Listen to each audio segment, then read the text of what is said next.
What up, guys? Welcome to our monster breakdown of the Terry gameplay trailer that was just released. Strap yourselves down. This is going to be a long one, but this is going to be an extra special episode because we're going to be starting a brand new series. So expect much more discussion videos, but it's not going to be just like a podcast show. There'll be like video stuff. We'll be showing some things, maybe breaking down some matches, going through mechanics, and mostly Street Fighter 6, but it'll be a lot about fighting games in general. And the core cast for this special show is going to be Mir, which you guys should know on the YouTube side. He helps me with the guides and all that. What's up, Mir? Hello. Combo everyone. videos and all that. Hopefully streaming soon too, Mir. And Yes. we have a brand new guest that the Twitch side knows, but the YouTube side doesn't. Let me introduce you guys, Haps. What's going on, Haps? Hi, everybody. So Happy to be Haps here. is going to be our fresh take on this show because Haps is actually new to not only Street Fighter 6, but this is his first Street Fighter. So, you know, I'm going to be like the boomer guy. Mir's going to be the middle-aged guy. And Haps is going to be like the young, fresh eyes take on everything. So I think it'll be a cool dynamic. And Haps is also like my training partner as well in Street Fighter 6. So I think it'll be great, and you guys can see like different angles of perspectives while we're doing all these new episodes. Cool, so awesome to have you Just guys. to give a hint at the insanity, you know, like Vesper, for example, really likes Luke's costume 3, and I do as well, but Haps doesn't. And this is Oh, just wow. goes to show the extent of our difference in opinions. So yeah, we're gonna start things off with a bang with the big Terry breakdown. So let me get started here. So let's break this down. We're going to do it like we usually do this, Amir, for other breakdowns. We're just going to go through the trailer in slow-mo, and I know you got a bunch of notes, Amir, so we'll see do. here. So right away, this is a really cool intro to this trailer. The big homage where they're showing like the original intro, and they're combining it with the original intro from Fatal Fury. This is so cool. I by the way, I love that what connects the universes is a taxi cab, by the way. You know, it wasn't Terry taking a time machine or anything like that. No, he simply takes a taxi cab to visit the Pao Pao Cafe in Metro City, and he's like, yo, what's up, Street Fighter dudes? Yeah, so the intro, it's the original intro from Street Fighter 2 with Joe, and they're showing it parallel with the original Fatal Fury intro, where he's like staring at that brick wall at the beginning. Very, very sick. It even has the poster of the two dudes boxing, like down to the T. Yeah. And apparently And then- Terry is here to visit an old friend as well, not just the cafe itself. Terry looks so good with this lighting, by the way. And remember, dude, there were so many doomers being like, oh man, something's off with Terry's face and all that in the chat. And bro, remember when we went through the whole Ed trailer when they first introduced Ed, right? And Ed was just like, he was so pale and so sickly, and people were making up lore on the fly. And they're like, oh man, the psycho power, it's like his body's wearing out, you know, he's gonna need a new host and all of this. Like, people were making things up. I'm like, guys, chill. When it comes to these like World Tour trailers with the way the lighting is, like, don't judge it right away until we see the actual gameplay. And Terry looks absolutely fantastic, man. I know in that the there's RE still engine. some doomers in the chat that don't like how Terry looks. They're just salty So, that they didn't announce Not Makoto. everyone can be convinced. Also, like you mentioned, John World Tour is wearing a cap. Yeah, Wonder why that is. Just to match. he spares the Avatar character. Shows that Terry is friendly. Yeah, Terry looks great. Look at the skin blemishes, too. Every detail they thought about. Wow. The jacket looks great. The jeans are not too tight, like Ken Costume 3, but just tight enough. Mhm. It looks He fantastic. definitely doesn't have super chunky legs. He's top heavy.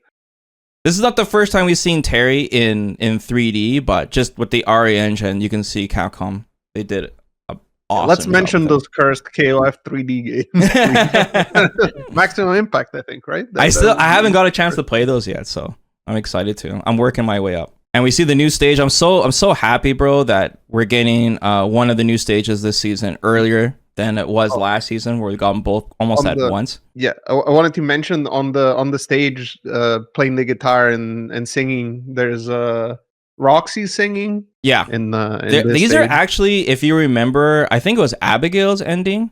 or Poison's ending. But there was a funny cutscene of Abigail like throwing everyone out of his car and all that. Those are the same 3 characters from that ending with Roxy and the game, which is pretty sick. A lot of cameos here in the background. If I go back just there's a Blue tad, Mary on the left. Yeah. You can see. which There's I missed, Joe by the over way. there.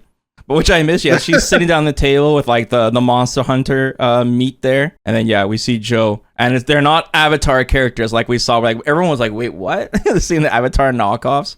No Andy though, but it's still cool. This, by the way, this new stage, man, it's really busy. Like there are so many NPCs in the background. I'm sure if you lower the graphics settings on the PC version, you can make it look more empty. But a lot of the Street Fighter 6 stages, where they tried to make them look very like clear, like you can tell, like esports ready and stuff. But I've noticed the stages are becoming more detailed now and busier. Like Akuma stage had like the waves rocking back and forth in between rounds. There's a lot going on, and then the secret Shalu base, you can see like those pod things are like shaking and things are exploding and sparking. You know what I mean? And now it's like, man, I really like what they're doing with the new stages in the game, just to make, because the original stage looks a little plain now when you compare it to them. So I'm glad that Capcom is making them look busier. The only thing though is like, this is not like a negative thing, but I feel like all the recent stages in the game are all a little too dark. What I mean is like, the Shalu stage, the Akuma cave, and now this are all like, lower lighting stage. It still looks great. Like the lighting, like honestly, the characters look the best on these stages. I'm not trying to say it's like a negative thing. I'm just trying to say that like, man, I can't wait till we get like an outside stage, maybe with the Elena stage. But that will be at nighttime. I think it's very much intentional though, because it makes makes them able to light up the front, and then the characters pop up much more against the background. Yeah. So it could be very much intentional. This is the part where Haps tells us that he loves the grid. No. I don't like the grid. Then you got that Momochi in you, Haps? Damn, I didn't know that. Ed fanboy. By the way, this is called Pao Pao Cafe 6, I think, because there's actually 6 versions of this stage throughout the SNK series, which is pretty nuts. So it makes sense that they chose this stage. This is one of the big staple stages from the original Fatal Fury across other SNK titles, including KOF and even CVS1. Very, very cool. I like that. Okay, we're almost at the gameplay, guys. One last thing about the stage, and I won't say everything. Leave it as a little teaser for the viewers when Terry gets here. But on the left side of the stage, there are some barrels, which are interactable, and they contain something fun inside. Oh, yeah. Yeah, I saw that too. Cool. Spoilers. Here it comes. Woohoo. Pay attention to this intro screen, by the way, because this will be the left side intro screen, where you see Terry catches high. Whoa, slow down, Terry. We haven't even begun yet. All right, here we go. We're already going slow. Yeah. Mir, get your notes. It's time to break this down. Let's start with the first normal. Bam. Yes, I'd like to mention first of all that I'm not a expert when it comes to KOF series, but I had a person from the chat. He's right there. It's Mike. You're right there. Help me with trying to find where the normals are from, individual games and such. Yeah. So I will refer to his work. So you're putting all the blame on him, basically. You weren't supposed to say that, but yes. No, I'm just joking. I mean, I tried to cross-reference as much as I could, but I'm not that knowledgeable of the series. So and chat, feel free to if you have any additional information, or if there's like a button that you recognize from a different game, feel free. I'm sure they're gonna the chat's gonna post it anyways, but feel free, right, to give more knowledge for other people to read as well. I kind of done my homework too, where I'm going through the Fatal Fury series again. We've worked our way through Fatal Fury 1, 2, and 3, and Real Bout and Real Bout Special. So I'm not all the way through the series up to Guro, but I'm getting there. So some things I might recognize that I'll point out myself. And by the way, guys, that's on my second channel, my retro channel that you guys should know about. We have hundreds of retro videos, including fighting games. I'll post the link. Got a quick plug in there, guys. Nice. Good thing you mentioned that. And a lot of Resident Evil. And a lot of Resident Evil. Yeah. A lot of Capcom games. Yeah, check out that second channel, guys. Hundreds of hours. Okay, first button. I'm assuming this is standing fierce, mirror standing hard punch. Yes, any heavy punch. Okay. It used to be close heavy punch in many of the games. Yeah. Which has been Fatal Fury 2 Special 3 KOF. Yeah. It's 2 times, but we'll see later that the first hit is cancelable and the second hit is cancelable. Both hits are And, cancelable. Jeez. yeah, it's Gee. interesting because it's the sort of thing where if you cancel the first hit, you'll do less damage, but you have more hit stun, so you can go in a heavier version Oh, of okay. the special. So Okay. that's interesting that they have it. This looks like a pretty interesting departure from like the standard Shoto heavy punch, right? I wonder. It almost looks like it's Ryu's two hitting move, which is plus. So I wonder what the Solar frame plexus? data. Yeah. The solar plexus. I wonder what the frame data is going to look like on this punch. It's going to be a fantastic meaty, right? Because it hits twice. It gives you 10 years to confirm. In like Fatal Fury or like even like King of Fighters, like a standard Terry B&B up close is like heavy punch, 2 hits, and then you go down forward, heavy punch, command normal, and then you could do like a huge conversion from that. But in this game, like Mir said, the first hit being cancelable, even if it's a minus on block, the 2 hits, like we'll know ahead of time that he has a projectile that's plus, right? So that can make it safe as well. Good chip. And I want to see how much it drains on the drive meter. But yeah, you're right, Haps. This is different from the standard Shoto heavy punch where it's like a straight punch or even Ed's straight heavy punch. This looks really, really good. Because it is 2 hits and both are cancelable, this would be easier to confirm if you hit a DI with it. Because the 2 hits, and then you can cancel the second one into DI, or maybe you can go into DP if you are already churning. Top tier confirmed. That's minus 24 on block. Yeah. I mean, by the way, there's gonna be a lot of people comparing Terry to like Ken, or like comparing him to like a Shoto character. If you guys don't play like Fatal Fury or SNK games in general, but no, it's better to think of Terry more as a new, well-rounded character that's coming to this game, and that's why in the trailer he's against all the other well-rounded characters. Yeah, I think there's a nice hint about the fact that in his classic costume, Terry's classic costume, he's fighting Ken with his classic costume, and later on we'll see a newer costume and a newer character he's fighting. Mm-hmm. Yeah, he's not a Shoto, guys, but he's very well-rounded. Boom! What's this, Mir? Okay. So this is standing medium kick in Street Fighter 6. In previous games, in Fatal Fury and KOF is heavy. Oh, it's heavy kick, right? Mm-hmm. Another thing. Some of the games it is far B. Like it actually has a far B that looks very similar. So it's far C or far B, but they look basically like this. Yeah, this is going to be a little confusing too. Another thing I should point out, guys, for if you don't play Fatal Fury or SNK games, is that throughout the Fatal Fury series, they've changed the button scheme like almost every single game. And the standard for like the Neo Geo machines is A, B, C, D. It's 4 buttons. So there weren't like medium attacks, even though we're saying this is medium kick. There's a lot of command normals though. So I'm just saying that like Fatal Fury 1, for example, was just punch and kick. Right. And then, Fatal Fury 2 and 3, then they changed it between 4 buttons, and then Real Bout, they went back to 3 attack buttons as punch, kick, and a strong attack. So yeah, it's cool how Capcom has figured out to give him the standard 6 attacks. So that's why it's gonna be confusing when Mir's like, hey, this is actually standing C, this is a heavy, and yeah, so we'll try not to confuse you guys. You were saying in Real Bout is far B looks pretty similar to this, and in that game it's basically the equivalent of a medium, right? Yeah. But in other games it's far heavy, far C.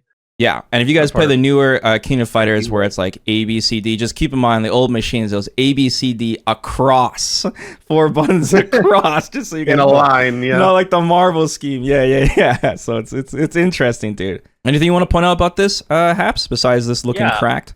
It looks awesome, and I like how they have Ken right after he gets hit follow up with his own medium kick, which is famous for having a long range, right? Yeah, really good. And he can't hit Terry. Terry can just get a nice whip punish on. Yeah, the pushback on this thing, beast mode. Look at that. That was shown on purpose for sure. Oh really no, dude, poor Ken. He gets kicked in the exposed parts. Damn, dude, we're Shoto confirmed. Ken can just catch a break, dude. All those nerfs in season 2. This is a really interesting normal because not just this medium kick is fairly self-explanatory, but this big swing kick, this heavy kick. Yeah. It was actually really hard to pinpoint in the original series because it kind of looks like his Garou standing heavy kick. Like the stance that he takes here with his arms, the way they're kind of like out like that. It looks kind of similar, but then he swings around completely. He turns around, which is something that he doesn't actually do in that game. Okay. So this appears to be a unique animation because we couldn't quite figure out from which game it is, unless someone in the chat does know. Someone's gonna correct you, Mir. Someone's gonna tell you how wrong you are. But aside from which game it is from, the interesting part about this is that obviously on punish counter, as we see here, crumples the opponent. Oh, look at Ken. Ken. Over. Yeah, he's about to tumble. So that's really good. By the way, it's once again in contrast with Ken. Ken's heavy kick causes a spin state or air juggle state, and you can see Terry gets a huge reward too with his heavy kick. So yeah, we see a button that blows up lows and has good pushback, and he doesn't move forward when he does a standing medium kick. Take notes, Ryu. Even combable after. I'm pretty sure we see it later. When it's on a close range. So. And now we got the heavy kick with a massive reward. How minus do you think this will be on block? -4, guessing. Ooh. I don't know. Yeah, maybe -4, -5. I would assume. It does have a little bit of forward movement, so that inherently makes it a little bit unsafe. Yeah, let me see. How is he moving? How much is he moving forward? Not too much during the startup, but during the recovery, it doesn't seem to go back to his original positioning. He does move forward a little if you look. Oh, he yeah. takes a small step and then he turns around. Yeah, you're right. Anything else you guys want to point out with the heavy kick? It just looks cracked. The forward motion it looks really good, dude. It looks really good. I'm trying to see, like, doesn't look like. I'm just trying to see that it's not gonna whiff on crouches or anything. I'm just seeing how low it's actually. No, I don't think so. Oh, I okay. wouldn't say so. No. Okay. I mean, having said that, I could be wrong, but it hits mid torso. Yeah. Like buttons like this are especially important for the corner game too, like a heavy kick like this. Whereas like Ken is one of the strongest characters for keeping you in the corner, and one of the reasons is because of heavy kick. His heavy kick is so good, and Ryu's heavy kick, for example, it hits really high up, right? Whiffs on crouchers. So Terry hitting forward like this is strong. Yeah. Okay. I bet this is just death on the idol. Like the recovery is really long. Yeah, we'll see. All right, next button. Boom, boom. This is weird how they show this. Imagine with punishing on an overhead. Dude, didn't they do that in the Bison trailer, Mirror? I'm pretty sure, yeah. Yeah, they love doing that. Okay, so because they're really trying to show that you can hit lows with it, but I don't think you'd be doing that on reaction very much, considering the long startup. Yeah. So this is an overhead in Street Fighter 6. It's confirmed to be forward heavy punch, and as you can see, it has a very low hitting box, as it should, because it has to hit crouchers, and they're shown in this case with punishing Ken's crouching medium kick, which I don't think you're going to be doing when this character releases. Probably not recommended, but it's cool to see some use for it for whiff punishing. Yeah. And this is supposed to be forward A in the KOF series. Okay. Forward light punch. Oh, I see Mike in the chat. Forward A. Yeah, he's super excited, dude. He's so hype. He's so hype. Yeah, SNK it's is like, coming. oh, I know something about this game. Sure, dude, it's so cool, man. Fair. It's so cool because like players that don't play Street Fighter that will probably be coming to this game for Terry, they'll see these buttons, right? And be like, oh my god, that's from this. It's very exciting. And then vice versa, Street Fighter players learning what these come from. The reverse spoilers. Yeah, my territory. Super hype. But yeah, on punish counter, we can probably expect to be able to get a combo. Yeah. Just like many overheads. And this is, if it's a heavy, I'm expecting it to be on the slightly slower side of overhead. I wonder if it will be in reactable territory. Yeah, like 22 frame territory. Yeah, it's possible. But the range seems good. I mean, obviously they show it outranging a crouching medium kick and then hitting the extended hurt box. So, what do you think about this overhead haps compared to the other shoulders? Reminds me of the Luke just standard heavy punch. It's a similar arc and extension. So I agree with Mir. I think it might be a little slower because of the range. Also, it seems a little bit more telegraphed than, let's say, for example, Ryu's overhead, which sometimes can be tricky to tell that he's going for it, right? Yeah, I'm getting Bison vibes from this too. Bison's heavy punch animation too. Same kind of vibes. Sure. But By the way, Ken doesn't even have an overhead, so this is just crazy. The power creep in this game is out of control with the DLC characters. But what about the run over? Anything else about this forehead? I mean, honestly, it looks like it hits really far too. Like, Yeah. I think a lot of it is the extended hurt box on the crouching medium kick. Because if you see when the hit happens, it's not even happening on Ken's head. It's like so far. But I do expect it to be. Yeah, look at that. I do Bro. expect it to be still pretty useful. yeah. Oh, yeah. Does it hit 2 times or does it hit once? Do you guys know? No, it's just once. It's just once? Yeah, it looks like once. Okay.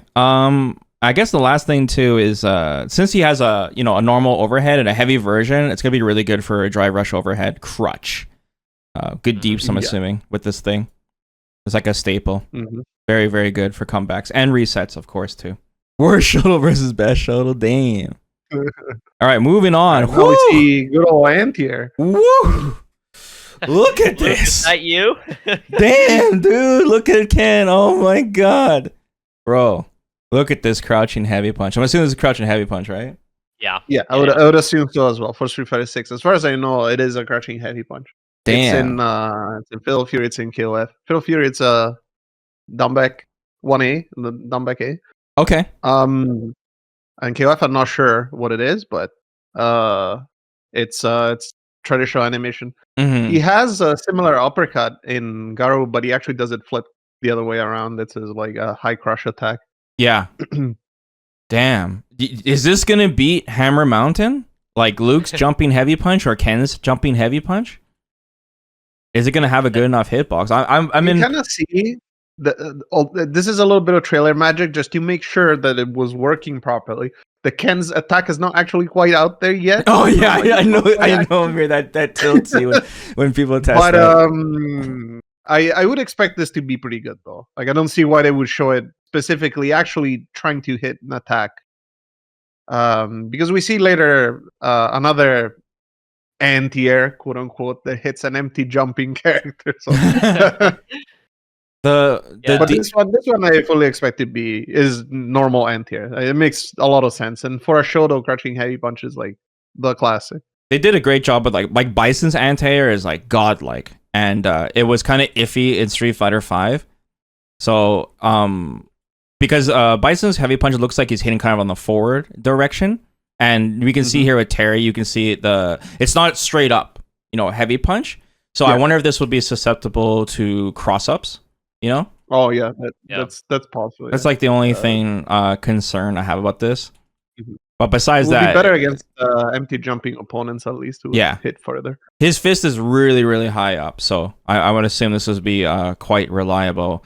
And for some reason, actually right here, near the end active frames, it is going pretty straight up. I mean, it's funny too because like Capcom gives characters that have like uppercuts already, like really good button anti-airs. you notice that? So like, I would imagine some characters are just intended to have good anti-airs though, and that's probably why. Yeah, it's a shame that they didn't do like Ken's jumping heavy punch here, so we could really see. I think this is what jumping medium kick. Perhaps? Yeah, he's doing some kind of kick. It's definitely not a good example. of heavy kick, I think. Right. Okay. Right leg.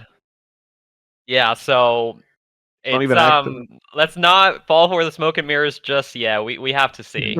Yeah. Right? It would also be a little weird to take almost the exact move from Luke in season 1 and give it to Terry. But who knows what Capcom is thinking. Dude, that is a good point because like Luke's all the Shotos have this in a way or another. To be fair, it's just that a certain one was a little bit better than the others. Dude, like you could like honestly, a good test for how good an anti-air is testing against Honda Butt Slam. Like you try anti-airing Honda's Butt Slam with certain characters, it's so iffy. But characters like Luke, it's like it doesn't matter when you press that button. Those cheeks are getting stopped. Like it's crazy. And when people try to neutral jump shimmy you as well, the priority matters too. Like on the startup. One thing that we can say, I guess, one last thing to add to this is that Terry clearly stands up while he's doing this. Yeah, and this is inherently a little bit of a weakness to these sort of anti-airs because what happens is that the hurt box gets progressively taller as you go through the animation, right? Yeah. So if you don't time it perfectly, sometimes you end up trading.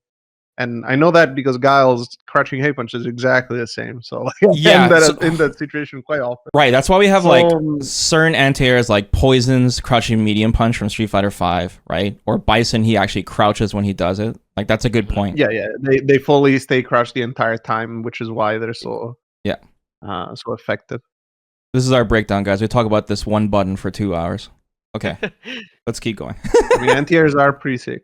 By the way, see Joe in the background. He's like, "Yeah, Terry, you rock, buddy." Okay. And they flip out, I guess, is worth mentioning. Boom. Okay, what is this? I don't think I went far enough in the series to see what this move came from. So you guys got to help me here. Okay. What is this? Okay. So this is, well, first of all, in Street Fighter 6, this is a target combo. Gotcha. And it's confirmed the medium punch, heavy punch. Confirmed? I believe so. Okay. This is a knockdown, as we can see. Yeah. And worth mentioning, like I said, that this is a target combo. It's not a special move or anything like that, because this was a special move in KOF 99. It is called Power Drive. Damn, I was one game away. I played 98, up to 98. So. And it's a special move. Yeah. So, but it's a target combo in this game. Cool. So Do you remember what the input was? I mean, medium punch is a lot of range. So. Do you remember what the input was in 99? What it was? Do you guys know? For the special move, I actually did not write it down. I think it was. Miker, what was it? I can check immediately because I know exactly where to find it. He says DP punch. Okay, then I trust Miker because he's the one that sent it to me. That's really cool. Boom, boom. Why does his hand glow like that? It's like some new thing they added for Terry, where it's like not like fire. He has other moves that do this. Uh-huh. I think it might be blue fire. I think you are correct. Later on, we'll see another move that does exactly this. That's sick, man. Yeah, it's cool. Like we got a lot of cool like lighting effects in this game. The animations look so great. Okay, well let's talk about like the application of this in Street Fighter 6 though. Having a medium punch target combo. First, his medium punch is a pretty big straight punch actually. It looks kind of like how a heavy would look like. Don't you guys think? Yeah. It actually reminds me of Luke's medium punch, right? He moves a little bit forward and it stretches his arm out the whole way. Oh, yeah. I see what you're saying. So if this is safe, that's extremely good, given that you can cancel it and it reaches so far. Yeah, he does kind of lean forward and he has his knees bent too. I think the big question here is whether or not well, actually, we do know that the standing medium punch, whether or not it is cancelable, because this could have been something that, for example, for a non-cancelable button, you could use to buffer and neutral, right? Yeah. Like you can use that target combo to buffer and neutral, and it could still be useful even with a cancelable standing medium punch because it could be confirmable, right? Yeah. That's a thing that they did a lot in Street Fighter 6 with a lot of target combos where you're able to confirm them on hit because the reward is relatively low, so they want to give you the opportunity to kind of like fish for them. Right. So that's probably what I envisioned this being used mostly for. It's a long range, confirmable, hopefully, into a follow up that gives you a knockdown. Maybe in the corner it could give you a pickup, and maybe you can get DP or something. Bro, he already has a 2-hit heavy punch. Why does he need this? Like this hits even further. This is from mediums. Damn, dude. Yeah, this is crazy. I mean, like Luke's got a medium punch target combo that he can follow up, and Ken, he's got his target combo for medium punch and the heavy punch, and then Ryu as well. So I guess he has to have something for mediums. Yeah. Go ahead. It could be a case like Luke's where this is only cancelable into supers and not into anything else, right? Yeah, or like Ed too. Way to, tame it down a little bit. Right. Even if he can cancel this, he could probably like follow up with like a fireball and then drive rush with it, like a good setup. Oh yeah. Well, the thing is, as I hinted before, is that the medium punch is cancelable. We see it later in the trailer. So the medium punch, heavy punch, assuming this is a medium punch, heavy punch. Yeah. I don't know if the whole thing is gonna be super cancelable. I definitely don't think it's special cancel. That'd be strange. Yeah. I wouldn't expect it to be. Right. So there seems to be a big gap between the first hit and the second hit, right? So that might be something to watch out for on block. Oh, you think I assume it's just unsafe, right? Yeah, I would assume too. It depends if it's a one-hit confirm or not. Yeah. What they do with it. If I wonder if this would be good to like just buffer, just in neutral, just throwing out the medium and buffering it into the target combo if you don't want to spend the 3 bars to dry rush cancel, since Mir says the first hit's cancelable. Mm-hmm. You could do medium punch into one of his other specials as well, which is obviously an opportunity. Yeah, this would be like the closest to Luke, because both Ryu, like Ryu's not cancelable into a special, but Ken's is kind of special because it hits really close, like the chin buster, like it's very, very close. So this one seems to hit a lot further. I would compare it more to Luke. And yeah, if that's the case, that's really strong, right? Yeah. Because you can just throw this move out and just buffer, even if you're in burnout, to save yourself. Mm-hmm. So yeah, Watch out, Terry's not gonna have any plus on block north. I would not be I doubt it, surprised. bro. At this point, He has a doubt plus on block special, so like maybe. Yeah. He might have plus on block combos, you don't know. Okay, moving on. Let's move on. Yeah. Yeah, this is just a forward throw. Right. Is pretty cool. Yeah, something like to note here is the distance at which Ken ends up, right? That's pretty close. That's really close. Some forward throws in the game just send you really far away, but it seems this might give Terry an opportunity to go for some follow-up pressure. Okay, let me see here. Are you trying to say throw loops, perhaps?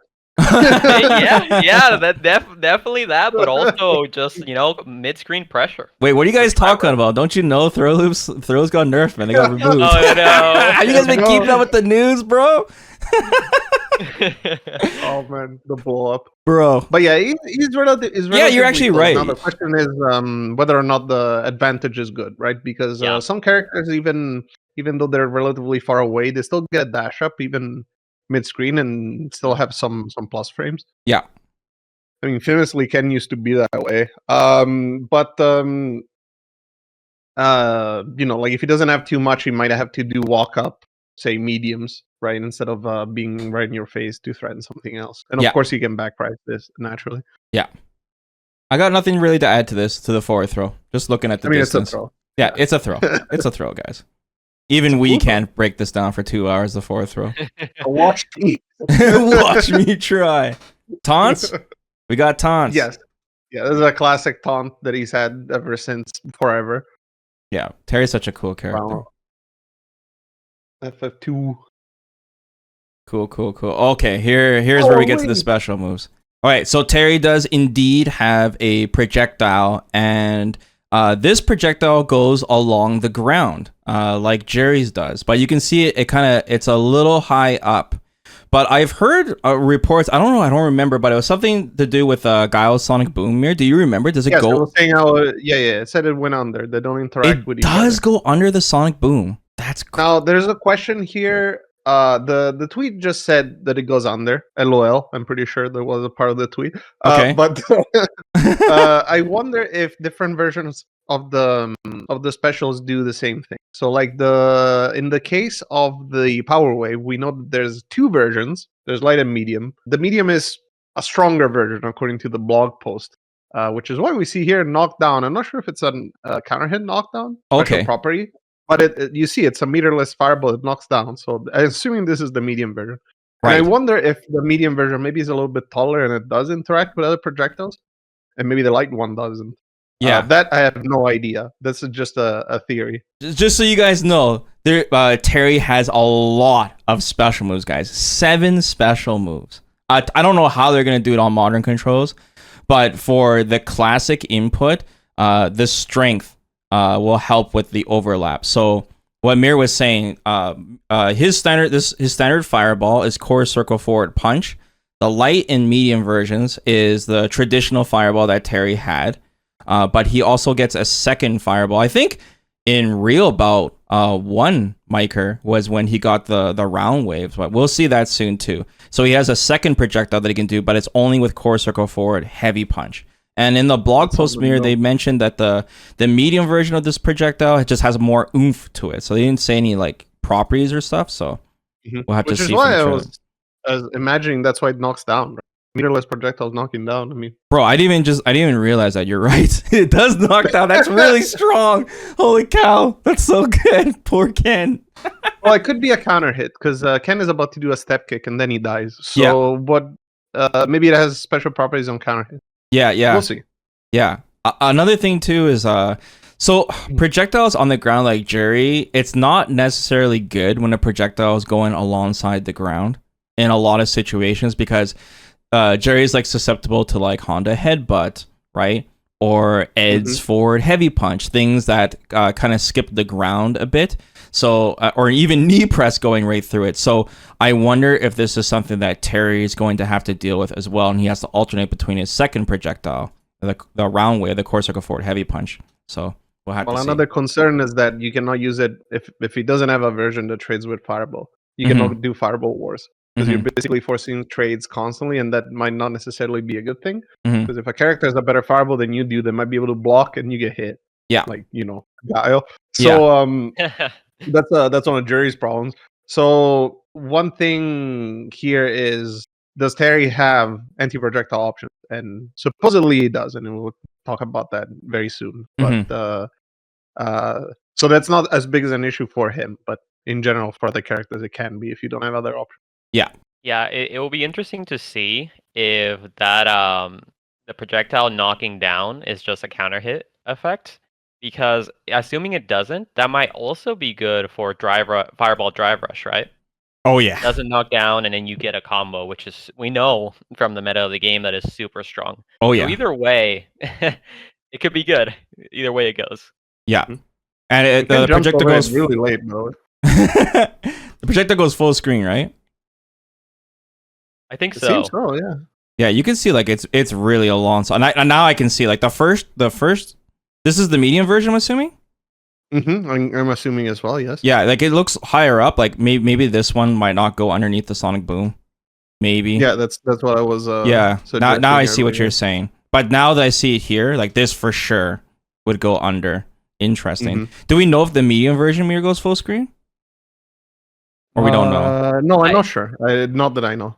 Okay. I heard the only difference between them was their speed of movement. How fast they move along the screen. Okay. Okay. And like I said, the blog doesn't give us enough information. It just says more oomph. Yeah. I've not seen videos of it, so I have no idea. Okay. Yeah, I'm getting this from Twitter, and we don't know how reliable that is right now. Yeah. The biggest thing is, like I said, the medium version knocking down is pretty crazy. That's pretty nuts for a normal Fireball. Yeah. But it depends on, the startup and recovery mirror. It could be a lot of recovery, though. Like, reactable and stuff. That's important. Like, can Terry hang with other zoners, right? Can he like hang in a Fireball war, or are their Fireballs going to slowly catch up with him, and get closer and closer? Yeah. Okay. So moving on. I was mentioning Ken jumps over that really late. Like, you see how close the Fireball is to him? Exactly, yeah. The hitbox touching it. Ken's ball. Yeah, actually, yeah, you're right. Yeah, dude, look, his foot's on fire. Yeah, you're right. He does hit really late. Okay, interesting. As a result, he dies. Yeah. By the way, once again, if it was too confusing, this is the first version of the Fireball we see is the medium version. That's the one that knocks down, and the next one is the light version, the one that goes lower. Just to catch you guys up. Okay. Next special move. Crack shoot. Crack shoot. Anti-air crack shoot. Bro. Yeah, okay. Let me get things straight here. Okay. Uh-oh. So it is shown as a move that can hit people in the air. Yeah. And that's as much as we can establish because Ken is actually not pressing anything. Yeah. If you look at this, it's just empty jumping. So I would totally expect this move not to actually be able to anti-air people reliably. This is the sort of thing where it catches people jumping out, maybe. Yeah. Or people jumping in situations where they're not expecting Terry to be in the air like this. And I actually expect them to be able to pick up something here. But the way this is described in the blog post is that this is his option against projectiles because it goes over them. Yes. I'm not sure if it has any invulnerability. I don't think they mention. But it says that it hops over projectiles. So this would be his option that you could use against zoners. Right. And the input is core circle back kick. By the way, I guess we didn't should mention that as well from Yeah. the move list that we've seen of the game. And yeah, I mean it's 3 hits, right? I think. Yeah, there's 3 different So- versions of the attack, so it doesn't change the special moves for this one in particular compared to his fireball. We know that they tested if this was an overhead. It is not an overhead, and neither is the OD version because in KOF 15 this move was absolutely broken. They had to nerf it in the first season. It was so fast, unreactable. It was an overhead, and you can combo after it. But no, in Street Fighter 6 that is not the case. Mir, is there any projectile that this wouldn't go over if it doesn't have projectile invincibility? Because we don't have any Sagat yet with a high Tiger shot. I was gonna say Sagat Tiger Shot, but you stole my joke. Damn, sorry. My bad, Mir. My bad. No, I don't think there is anything like that. The largest projectiles in this game are things like, Gal's Sonic Cross. It's larger than usual, and you can realistically still land on it if you're not careful. Yeah. But I would expect to go over most. The of chat is everything, mentioning especially because it's possibly traveling- JP's Spike or maybe Rashid's projectile. Yes, be- if it doesn't have any projectile vulnerability, those when they start, Mhm. lifting off, Right. then yeah, I would expect to be able to hit this move, no problem. Yeah.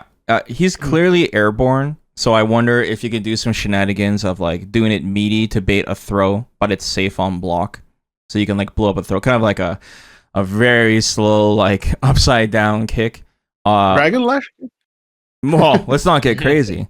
But but like yeah, maybe if the opponent is close, like a lot of players now, especially in high level play, after blocking a drive rush, will attempt to jump backwards.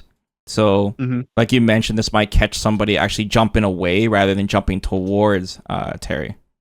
Yeah, and it could be used in combos as well. I mean, looking at the trajectory, right? Another thing is And, like the way Terry used it here. Maybe if you throw a fireball, maybe you don't know if the opponent's going to jump or not. And if they were, say Ken stood and blocked the projectile instead, and then Terry did the crack shoot, it'd be a way to kind of like unga and close the gap as well, instead of spending the drive rush. I don't know. What do you think, House? So a couple of things. I really like how this is starting animation for crack shoot. It looks almost like he's going to do another power wave because he kneels down to the ground and it kind of fakes you out a little bit. It might be useful in a high like tension game. It's kind of funny you mention that because in Fatal Fury games, there's like in Fatal Fury 3, there's like feint versions of special moves where you can like juke the opponent, which is cool. This also reminds me of a slower and higher version of Hasanshu, right? So if it works in a similar way, that's really strong because Hasanshu is a very Not an strong overhead, so there's that. Yeah, there's not an overhead, but yeah, Hazanshu. Yeah, I wonder if, like, for example, if you're doing this too much and the opponent does DI, will you be able to recover in time to DI back? That kind of thing, you know? Yeah. But the other question that I have is whether or not it's safe on block, right? Because I would assume that there's at least a version. Okay, let me put it this way. Either it's unsafe and you have to space it, and there's a version that is very slow but is safe, or it is safe and there's a version that is very slow and is plus. It all depends on how effective it is at getting in, right? Because if it is easy to stuff in the air, then maybe they can reward Terry with some extra frame advantage. It's just funny, like, we're talking about all the things that the trailer is not showing because as an anti-air, I don't think it's going to be one. So Ken is basically a paid actor here for jumping forward, not pressing the button. Not pressing anything. Yeah. But it's going to complement his fireball game and anti-fireball game very well, as he should have good options as a well-rounded character. Okay, moving on. I guess on that note, it could be it could be a move you use whenever you're at that weird range where you can't really punish people neutral jumping in the corner. Like not a lot of people do that, right? But if they do, this could be a nice way to just bring them down from far away. Oh, that's a good point too. Yeah, if someone's like neutral jumping from far away, because like this thing goes pretty forward, man. You know. Yeah. So right yeah, and dude, this hits like 3 times too. A lot of hit stop. It'd be so sick. Can you juggle after this thing? Do you guys know? Yeah, like Mir mentioned, he might be able to, and if so, that is extremely strong to deal with that issue of people just neutral jumping. Right. I mean, I totally see it in combos, right? Imagine drive rush, crouching heavy punch anti-air into crack shoot into a DP or something. Yeah. I mean, I can already picture that. Right. The full combo. Right. And if someone throws a projectile and you do land this, it'll be a punish counter, and I would assume Terry gets a full conversion from that. If it doesn't knock down, that is. If it does not knock down, yeah, good point. Okay, before we move on, I just want to point out that Joe in the chat mentioned that he can, in fact, juggle after it shows at the end of the trailer. So when we get to that, we can point that out again. Fair enough. Okay, so what's the next move here? What do we got? Crouching light kick. Ooh, a chain. Ooh, there's a lot going on here. Dun, dun, dun. Damn, there is a lot going on. All right, well, that's crouching light kick and that's crouching light punch, and I don't think anyone's expecting me to tell you from which games it comes from. And then he cancels it into a special, and this special is called Quick Burn. So it's not a target combo. Right. The thing that's interesting about this one is that it's only done with Kurosako back light punch and 2 punches, because we see the OD version later. Mm-hmm. And that's it, because medium punch and heavy punch are another special move that we see later on. So this far is from QF 2002. Okay. And in that game, it's an overhead. The second hit's an overhead. Oh, wow. What about Street Fighter 6? You see that it forces... I'm not sure, actually. You see that it forces Ken down, though. Because in here, too, this is also an overhead, the second hit. Oh, it mentions in the blog, right? In the blog, yeah. Okay, cool. Oh, okay, yeah. So, oh, wow. All right. Okay, first with the lights. Look at the range on this chain, guys. Look at the range on this thing. Ken's pretty far from him. It's not knockdown, which is worth mentioning. It's a move that keeps you standing. Mm-hmm. Now, so is if there you were to whip punish with this, like raw, maybe on punish counter you can get stuff after. Cool. I see what you're saying. Yeah.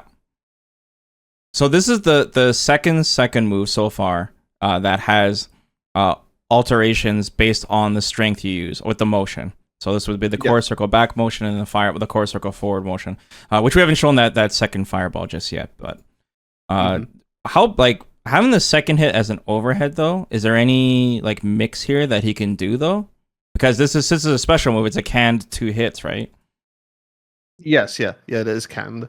I mean, I think it's more of a check sort of thing, right? I can imagine situations where you can make the first hit whiff and the second hit, and then it would be harder to block because without hit stop, it would be harder to react to, right?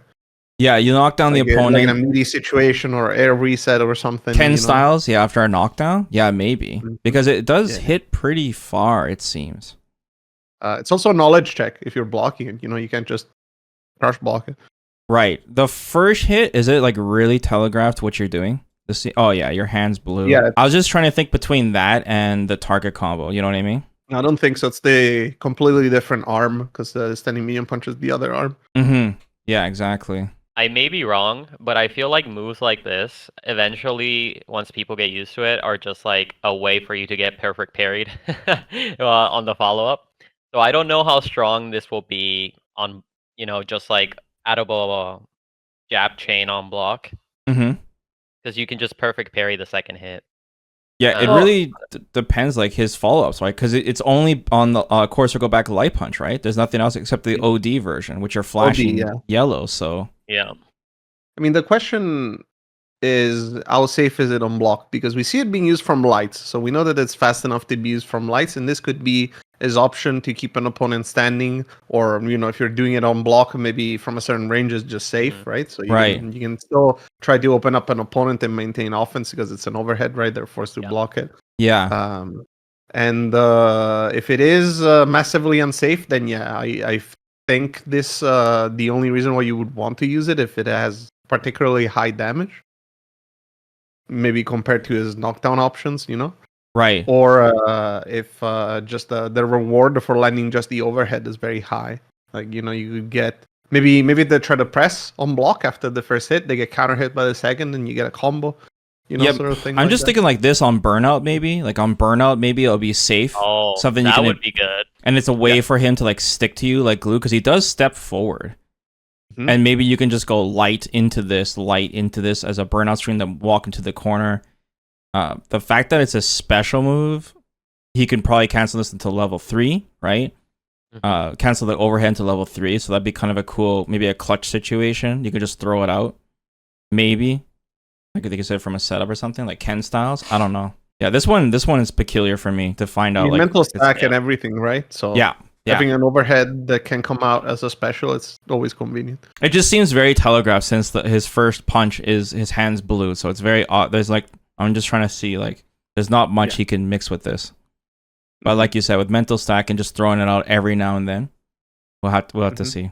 Also, this is a special. I don't know if this would be cancelable into supers level 3. It could be potentially very big payout if you don't expect people to block overhead. Right, exactly. And we'll see how much chip it does too. Yeah. Okay, moving on.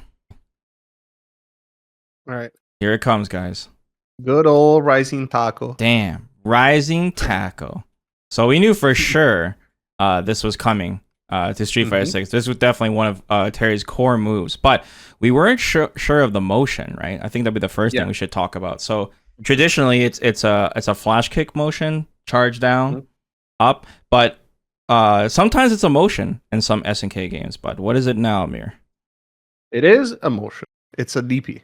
It's an uppercut with punch. Yeah.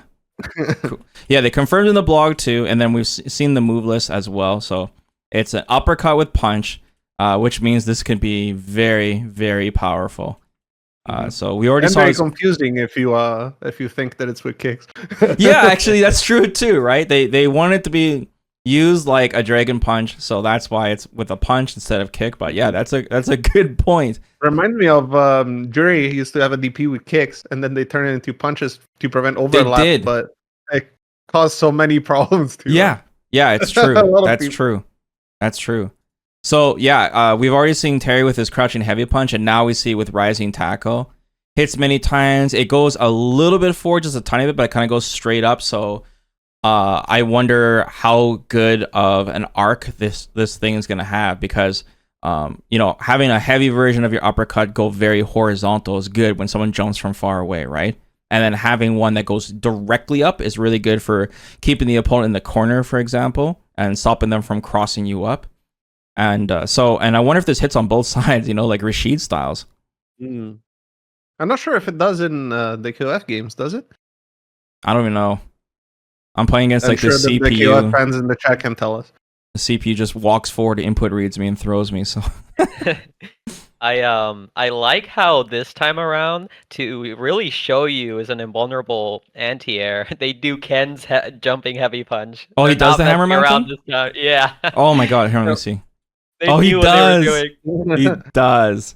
No doubt. One thing that's worth mentioning is that it's not too fast, the version that is used here, and actually ends up punishing Ken during the landing recovery frames, which is kind of interesting. Weird. Yeah, weird. It could be that this is the heavy version, Yeah, it could be. But if it is the heavy version, I'm actually kind of concerned because it doesn't have much horizontal movement.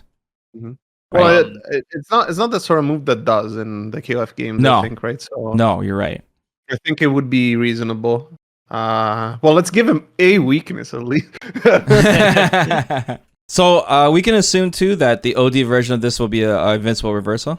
Yeah, I would think so. Yeah, I would expect as well. I mean, Micah is saying that it whiffs easily and it won't hit on both sides on the SNK side. So we'll have to see for Street Fighter 6, right? Because that would gotta have to do the crosscut. Can't just do it. Yeah, but the startup definitely matters, right? If it's something slower on the slower side, like Ed, for example, that'll make cross cutting a little harder.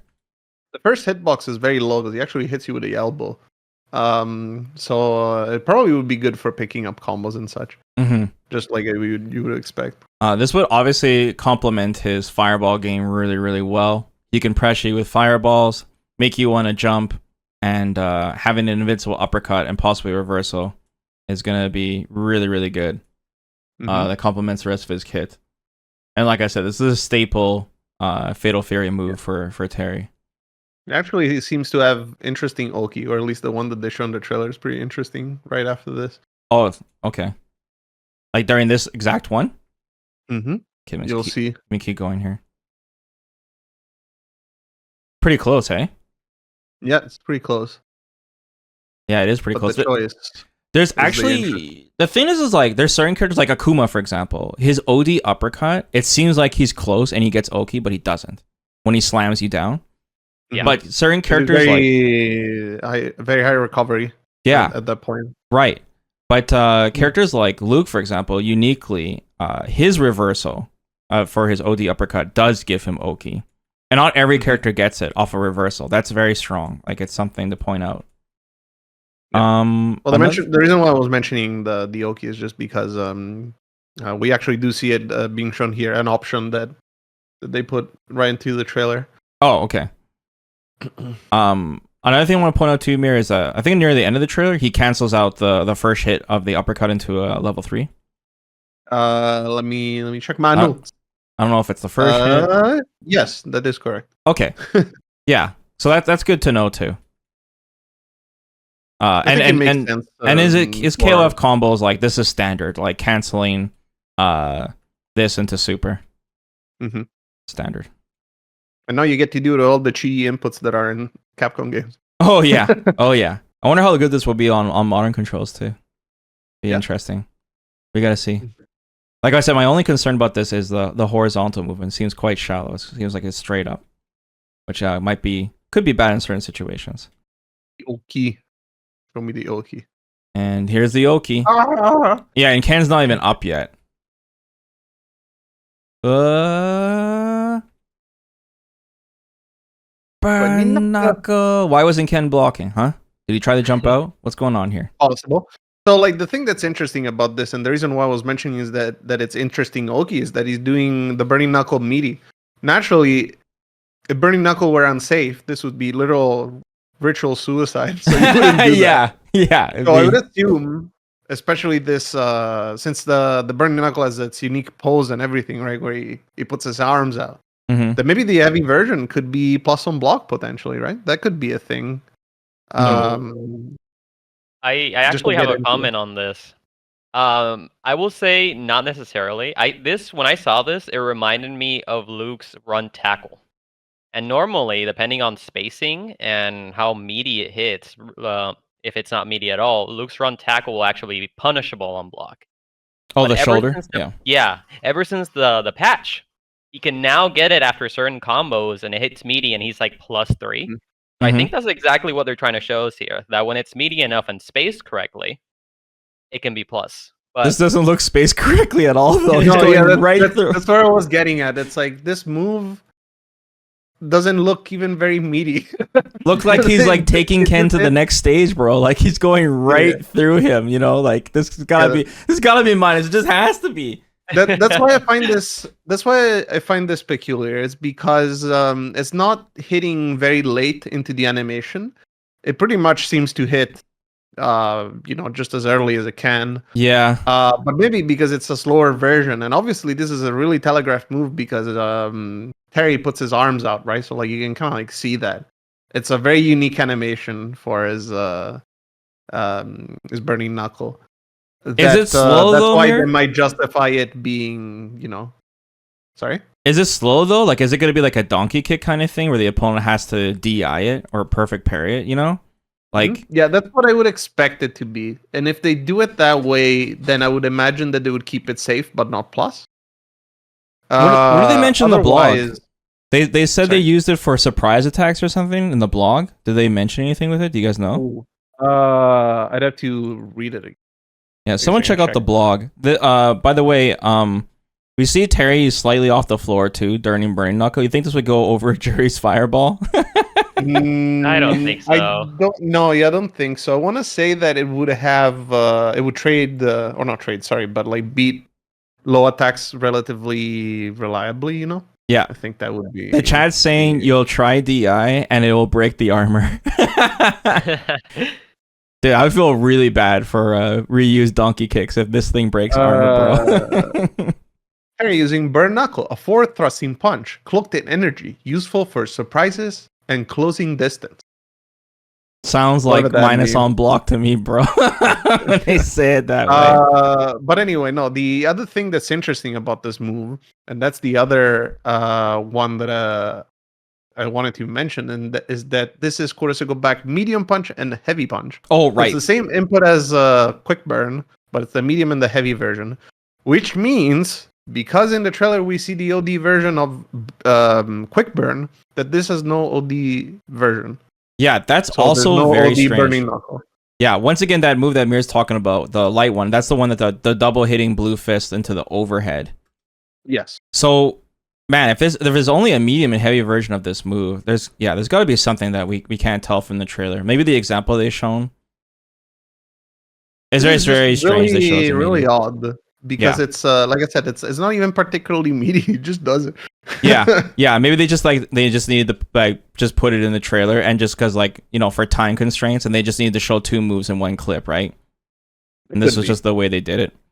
But I mean, either way, even if it is unsafe, I'm sure like full screen, maybe you can make it less unsafe, or absolutely. Yeah, and no OD version though. I was expecting like the OD version of this to be insane. Like this was gonna be his anti-projectile move, going right through it or nullifying it. I'm glad that they decided not to do that. It'd be cool if you can cancel this into.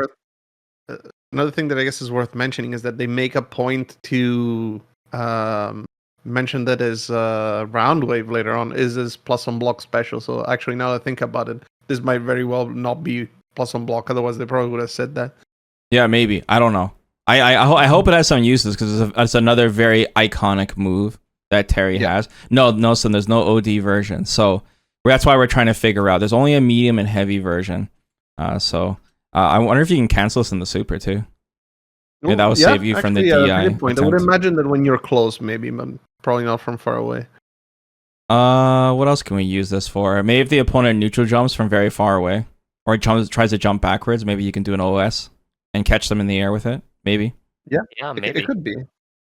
I mean, in general, if the opponent is just respecting you, maybe waiting for a fireball to jump over, trying to do, like play a little bit more careful, you can definitely get in with this one.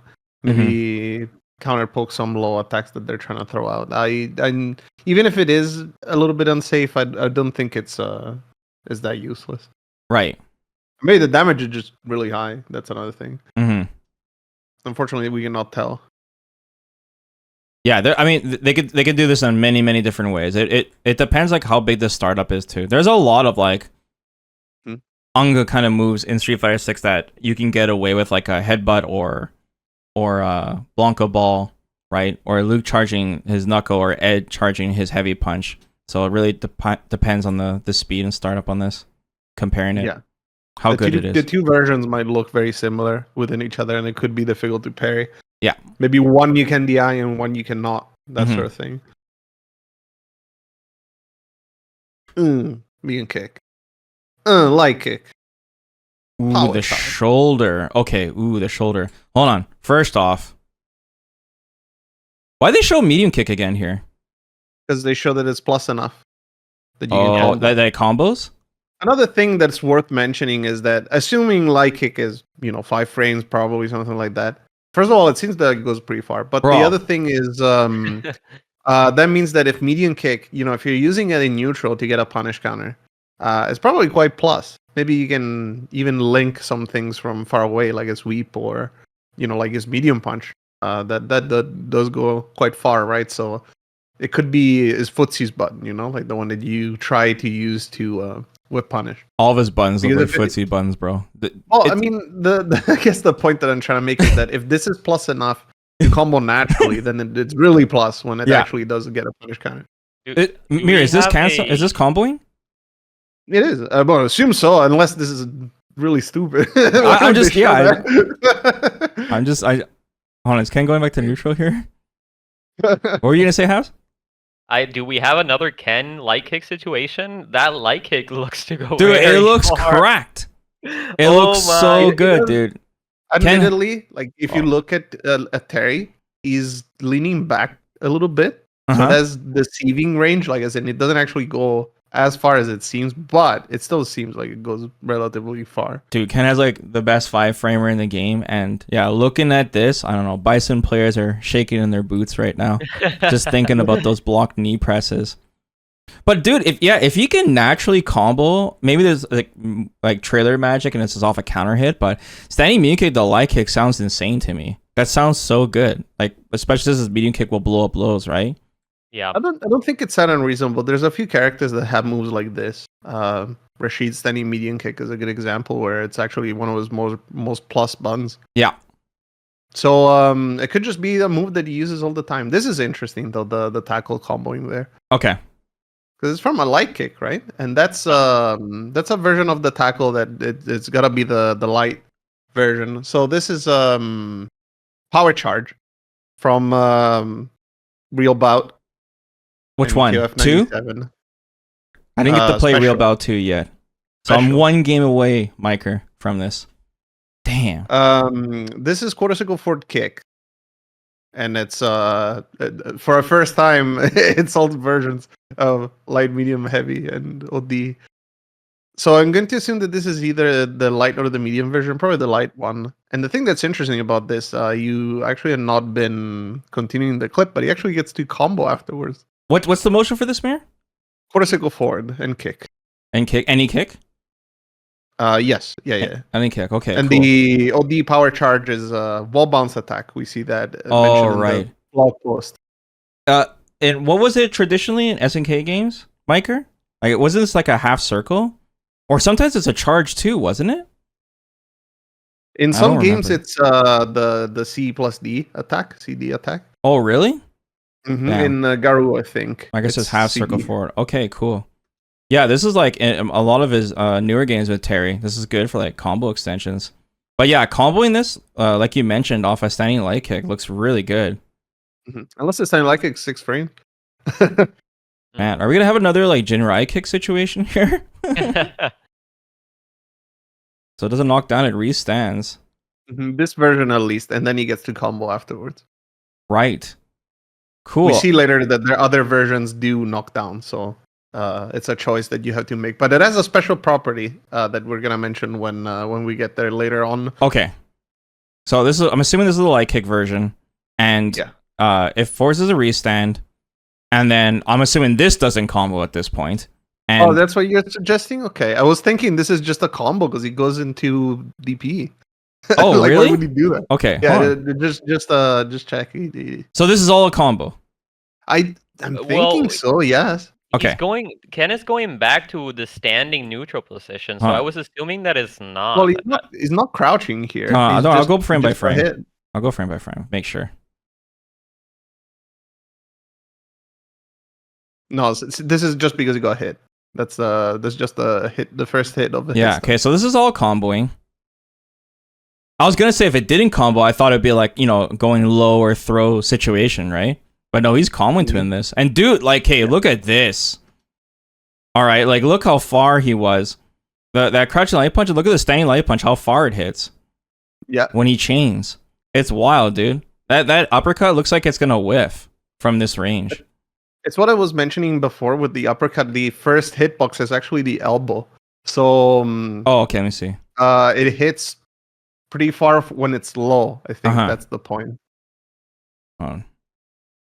Yeah, that's pretty far. Yeah, he That's is hitting with the elbow elbow. That's pretty cool. That's pretty cool.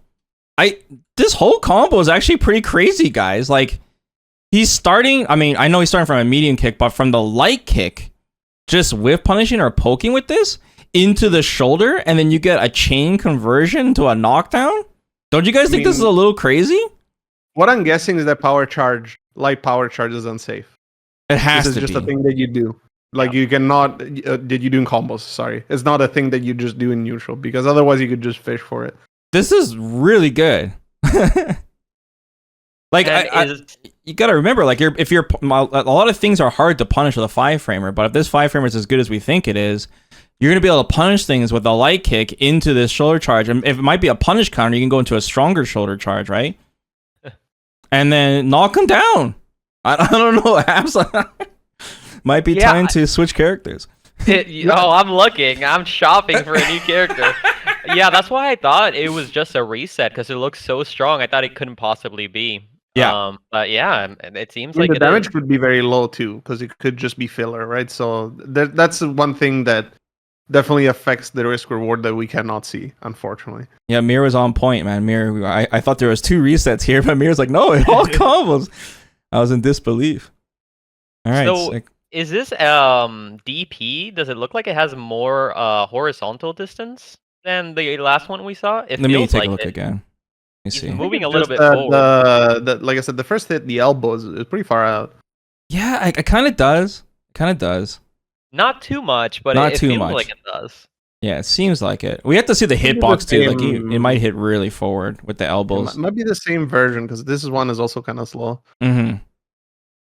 Wow, that's so cool too. Like I said, they got like all of Terry's special moves in here. Yeah, That's I mean, so in sick. Street Fighter 6, you gotta have everything that makes you your best, to compete. Yeah. So all what? the special Once moves. again, what is this called? Power charge?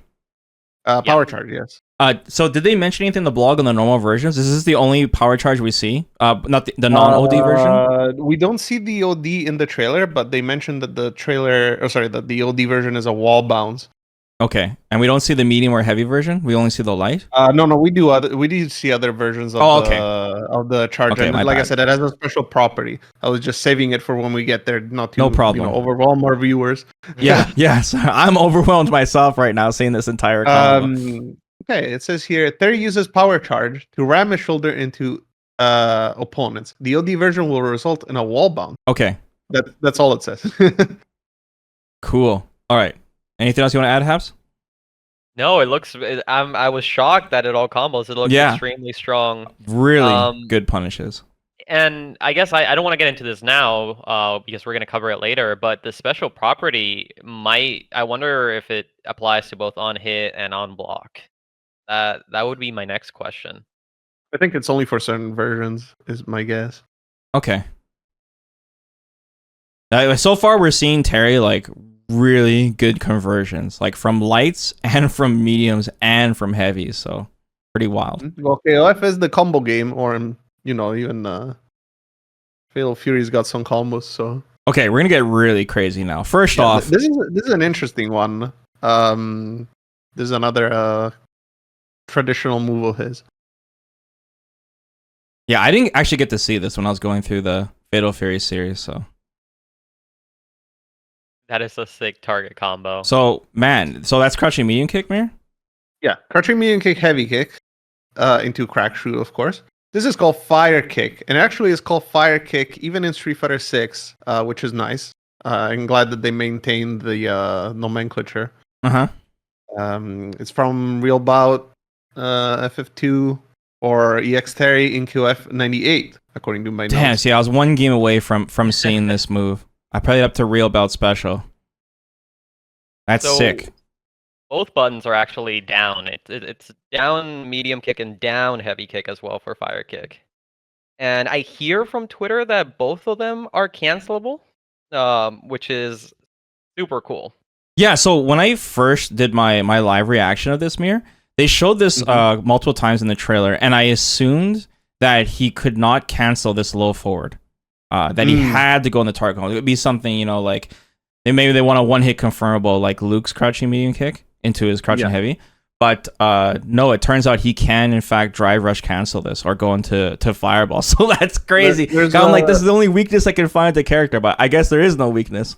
No, there's multiple things that can go on here. So one is that the medium kick, heavy kick is low high, like as in you can whiff the second hit on a blocking opponent. Mm-hmm.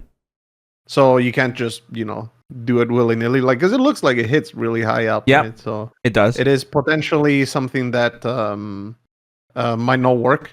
Of course, it probably is extremely unsafe, and there's a high chance that the medium kick, heavy kick cannot be cancelled on block, so that it's something that you cannot just do. Wouldn't that be a good thing though? Because then you would just buffer it, wouldn't you? Well, then it would just be unsafe, right? Crouching medium kick, heavy kick. No, I mean the heavy kick part. Oh, okay.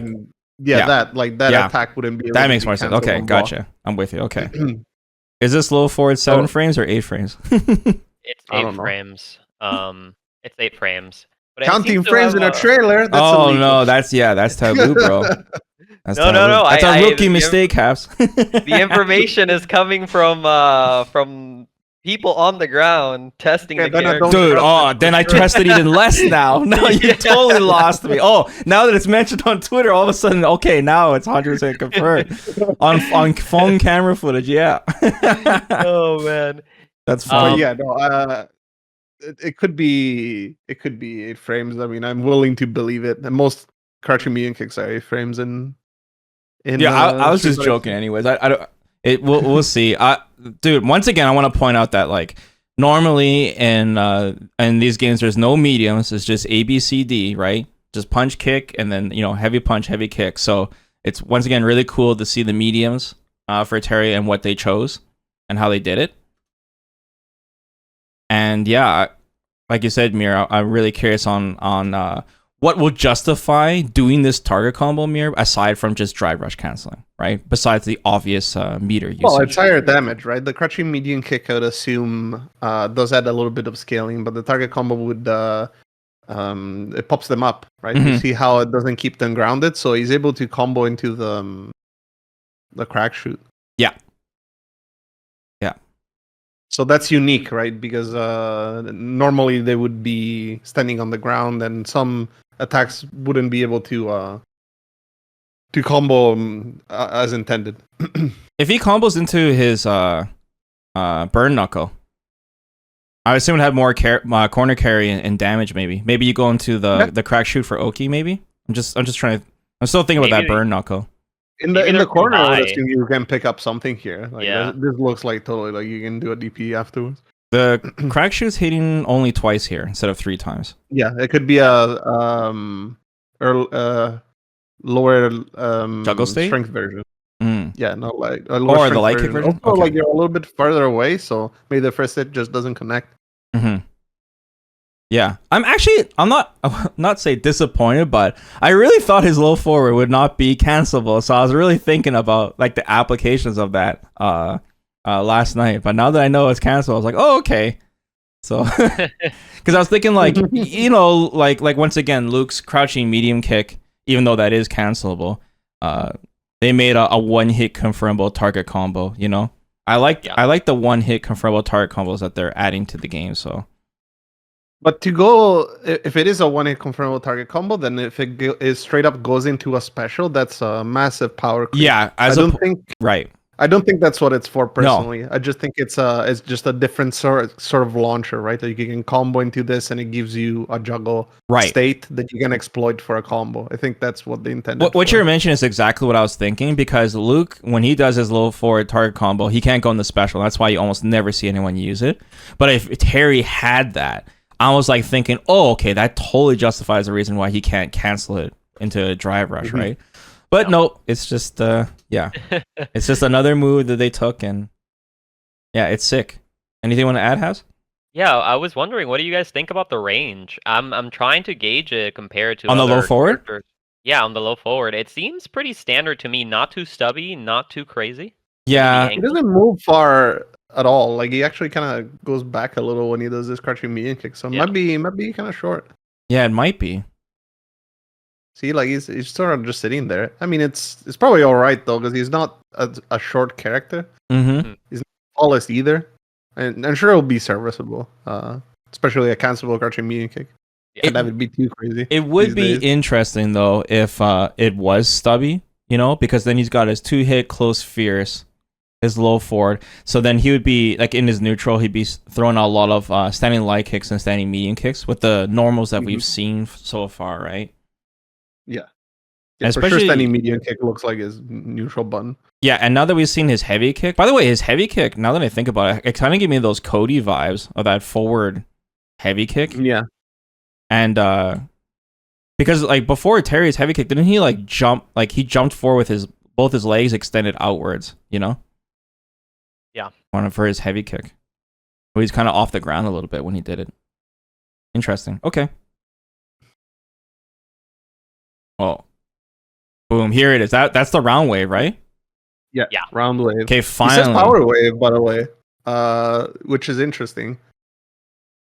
Boom. So normally in the older games, he does say round wave. wrong way. Yeah. But in at least in the English version of Street Fighter 6, he straight up says Power Wave. Oh, does he? So that's interesting because people might use the audio cue to react, and this would make it even harder because he just says Power Wave. Yeah.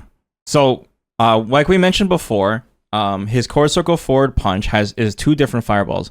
The one that goes along the ground and moves forward is the light medium versions, and this is the heavy version, which is a second projectile that Terry got. I think the first time I saw it, Micro, was in Real Bout Fatal Fury, and it actually goes a lot further than this. It actually moves forward a bit, but it's a bigger projectile. Real Bout 1. So this one, according to the blog mirror, is actually used for pressure rather than zoning. So for block strings, because apparently it's safe, right? It's plus on block. Not only is it safe, it's plus on block. it's And that's plus. the move that I was mentioning that they said specifically was plus on block. Okay. So the interesting thing, we're actually noticing it earlier when we were preparing for the stream, but in the original game, this move actually travels a little bit. Yeah. But it doesn't in this one. It's just like a mini power geyser almost, like it just hits the ground. Oh, bro, like in Fatal Fury 2, man, it was just so frustrating with Terry's super trying to land it on the CPU, like compared to like my, because yeah, it just doesn't go anywhere until we got to like triple geyser. But this looks really good. Like for meaty setups, for corners, for so much mirror being plus on block. Yeah, in this situation, it's interesting because it is shown as a bait, right? So the implication is that from this knockdown, you could maybe do a medium power wave, and it would be plus on block or something, Mm-hmm. right? So you see the Ken. Well, I don't know. He throws a fireball. You're always questioning. We're always questioning what the trailer dummy is doing. And then he just dies as usual, as it is custom. Mm-hmm. And I don't know. I don't know what the point of it is aside from showing off that it exists. Because I was imagining, like the fireball travels, but it's so close. Hard to say. Right. I think it's just once again just showing you the move, and they're trying to show multiple moves in one clip. But yeah, man, like other Shotos, they have to use OD fireball close to start some pressure. And Akuma, he can charge his fireball, for example. But Terry, this will be so strong where he doesn't have to spend extra meter. If he gets you in the corner, gets you in the loops, and if he can somehow set this up, you can chip you down and stay plus. And if you can use this mid screen in block pressure, that'd be so good, dude. As we were mentioning before, this is quarter circle forward heavy punch, right? Yeah. So this is the heavy version. So I'd assume that out of the three is the one with the most startup. Yeah. So if you're using it in a block string without proper setup, you can probably jab him out and interrupt him. Mm-hmm. Actually, you could probably DI it, right? Maybe that could be a thing that could happen if you're not careful with it. Since it's a projectile, if they're limited on meter and they're forced to do wake up level 1, this will blow up level 1 since it's a projectile. Yeah, absolutely. It's gonna be really plus block. Yeah. Yeah, this reminds me of Ed's. It can be used like Ed's fireball feint to keep yourself plus in the corner. So probably really strong against JP. Yeah. Characters of that sort. I wonder what the pushback will be. I imagine it will be mid-screen. It'd be quite a lot. Yeah, I mean, yeah, it also depends how plus it is. But basically, I'm just trying to think if you can threaten a strike throw mix up with this using it close. Because, man, he already has that standing heavy punch, too. Like, the 2-hit standing heavy punch. So, like, man. I think that's sick, though, that they got both projectiles in this game. Yeah. And it's tied to one move. Absolutely. I think that's cool. And once again, I wonder how they're going to do this with Majin, with modern controls, because he has so many special moves. And yeah, I understand you can input the special moves manually, but maybe that's the only way they'll have access to this. Mm-hmm. There's another thing that's worth mentioning is that in KOF games, many special moves only have two versions because they're just light heavy, right? So yeah, this is another way of bringing them back without having to come up with a medium version that doesn't exist. Yeah, that's a great point, man. That's a great point. Yeah, this looks sick. I'm just trying to think if you hit with the tip of this too, I'll use this projectile. But like you said, since it's the heavy version only, this startup would be pretty scary to use this in neutral. I would imagine this more of a setup move than using it like the way, like a bait to jump or something. It looks pretty scary. Cool. His jumping heavy punch there looks pretty good. Oh, jumping heavy Where you punch. can't- Well, Yeah. I'm Boom, is it a assuming hammer Another mountain? classic animation for his jumping heavy punch. Yeah, it's he's hitting downwards, but it's not like a dulcim limb like Luke and Ken heavy Yeah. punch. So it looks It's like a you're- normal jumping heavy. Yeah, punch. it's just a normal jumping heavy punch. Kind of like almost like Ryu. Ryu kind of has his fist out more diagonally when he's jumping forward. All right, nothing we special to see- say about it. No, yeah, it's just a jumping heavy punch. Oh, I Punch should counter, point out- I mean, but yeah. I should point out too that it's confirmed that his jumping medium kick is his cross up. I don't know if we see it in the trailer, but Oh, I see. No, That's his I cross-up don't button. believe so. yeah, I don't think jumping leg kick works apparently, just from the reports, but it's supposed to be jumping medium kick, so it'll be the standard cross up button. Okay. Yeah, now we see the standing heavy punch, but it's only the first hit. You see how that's okay. the first hit canceled, and then this is where the fun stuff happens. He cancels into the power charge. This is probably medium or heavy, and then he cancels the power charger into a special move.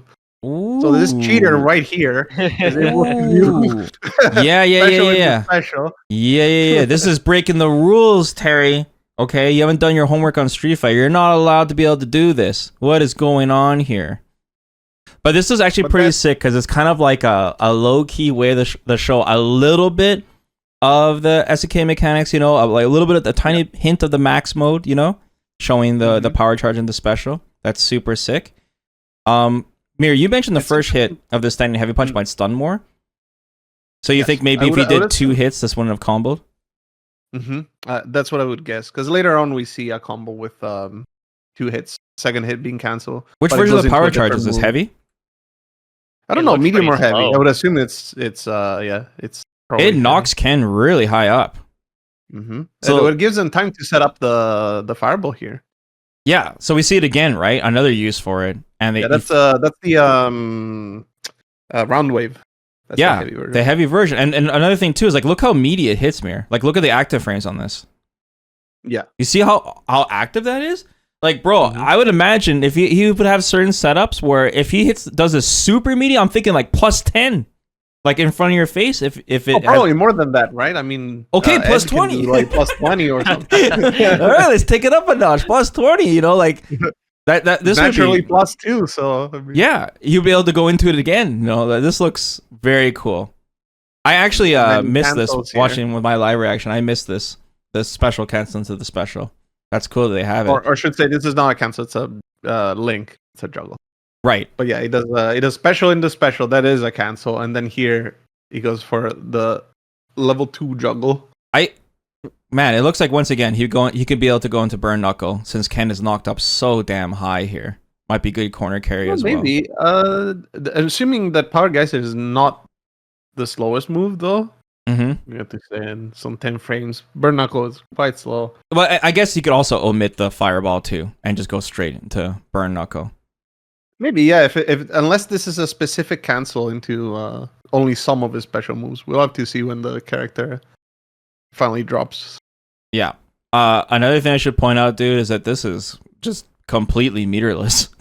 Yeah. This is completely absolutely. meterless before we get to the super. Like, that's actually pretty insane. I know it's a corner combo, but even if it's not in the corner, like I said, I'm thinking without doing a fireball, he can go into burn knuckle here. That's actually We really need to see the damage of the individual special moves, right?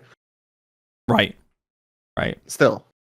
Yeah. It looks chunky. Still, like I really like this, like SNK style combo into a lot of special moves in one sequence. What do you think of this Has before we get to the super? Well, yeah, even let's assume he burn knuckle is too slow. I wonder if crack shoot would be able to pick that up right there, right? And then maybe pop him up a little bit more Yeah, since he's in the air. Yeah. So that would be interesting. and it might get it's, better. The actually meterless combo route, that one. Yeah. Or then you go into a DP at the end or something. Mm-hmm. Man, It this looks is cool. super strong. This is really cool. Yeah, so the power looks charge nice. is like strictly like it looks like a combo tool. But It seems like so far everything we're seeing, Terry seems very meter efficient, yeah, which is like what you want in this game, right? Since neutral drive rush is so strong. right. Definitely. I also wonder if we saw that we can cancel specials into specials here. Is that only limited to from the power shoulder to the power wave, or could we cancel the power shoulder into other special moves? Yeah, that's sort of what I was wondering, if it's going to be a thing that you can cancel into any special move or just a select few, or like just power wave like you were mentioning. Yeah, in the round wave. Mir, from the command list screenshots, it might mention that like under the description. If it doesn't mention that, fuzzy. can you check it to see? I can check. Yeah, because I'm running that too. I like the multiple uses too. Like I said, for the round wave, the heavy version of the fireball, it's great.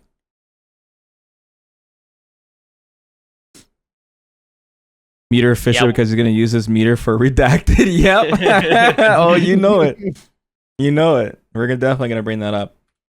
And once again, I love that there's actually a difference in choice between simply letting the heavy punch rock 2 hits and or just canceling off the first hit. I think that's sick. No, in the pictures that I have, I can see text on power charge, so okay, it would have to be on the actual description, which unfortunately I do not have a picture of. Okay, so we're getting to the super now. Yeah. Boom! Level 2. Power. Now we know this is his level 2 because it has a cinematic freeze, but not a cinematic hit. Although then the blog post came out and literally just says it's a level 2. Yeah, so they show the level 2. I want to feel really smart saying, this is how we can tell that it's a level, but then they just said it outright. So it doesn't look very smart anymore. This is so they're showing the level 2 first before the level 1, and there's a reason for that, which we'll get into soon. But yeah, Power Geyser, dude. I was really trying to figure out what they would choose between, like, between Buster Wolf and Power Geyser was going to return, but trying to figure out what would be his level 2. But yeah, we can see it juggles into it. The startup looks pretty fast, doesn't it, Mir? Yeah, I think it's reasonable speed, probably like the usual 10 frames ish or so. Yeah, I'm just seeing. We see it being used as a juggle, right? So it can't be too slow, obviously. Yeah, Ken's falling like a tad there before it. You might be able to use this as an anti-air, maybe. That's what I was thinking. Ooh. It looks the flame goes up pretty high. I wonder if you can snipe somebody trying to jump in on you. Maybe. Yeah, maybe from far where your rising tackle doesn't work. Right. What's the motion for this Super Mir besides the spoiler part? Oh, good question. Actually, did not remember to write that down. It is quarter circle, back, punch. Punch. Okay. Double So quarter circle back punch. okay. So yeah, SNK fans, I'm sorry. They're not going to be using the SNK motions. No pretzel motions or anything. Double half circles or quarter circle forward, half circle back. It's going to be the traditional Street Fighter motions for the supers for Terry. So yeah. Okay, yeah. Double quarter circle back punch for this thing. Yes. And The level 1 is gonna be double quarter circle forward kick, and then the level 3 is double quarter circle forward punch. okay. Anything you guys want to add besides the spoiler part of this super? This is a level 2. Nothing to say about it. Yeah, nothing to say. It's plain. Usually level 2s are utility supers, but I guess it juggles, right? That's utility. Okay, well, don't worry. We'll get back to the level 2. Yeah, I'm very happy if it does hit that high, because I know some supers have issues with, for example, Marissa's Superman punch, but I don't think that would be an issue in this case, assuming the hitbox is faithful to what we to the animation. Yeah, for sure. All right, let's continue on. Ken's dead He looks pretty dead. again. We get to see his win pose. Oh, I don't yeah, know we where do. this is from, but it's a win pose. Uh-oh. Micro didn't do his homework on this one?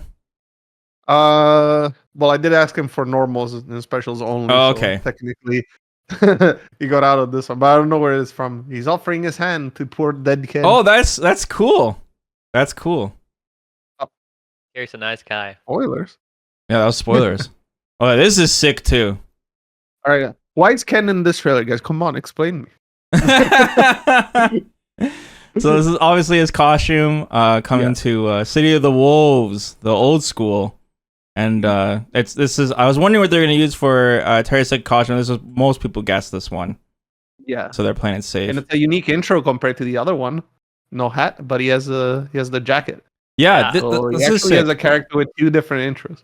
Yeah, a lot of people thought that maybe it was tied to the costume, but this is just the same as Bison, where he gets a different intro depending on which side of the screen he's on. Oh, I see. Because Okay. when he's on the right side, Bison's standing in front of the horse, and he's like, "Cry for mercy." You remember that when he showed the nostalgic costume?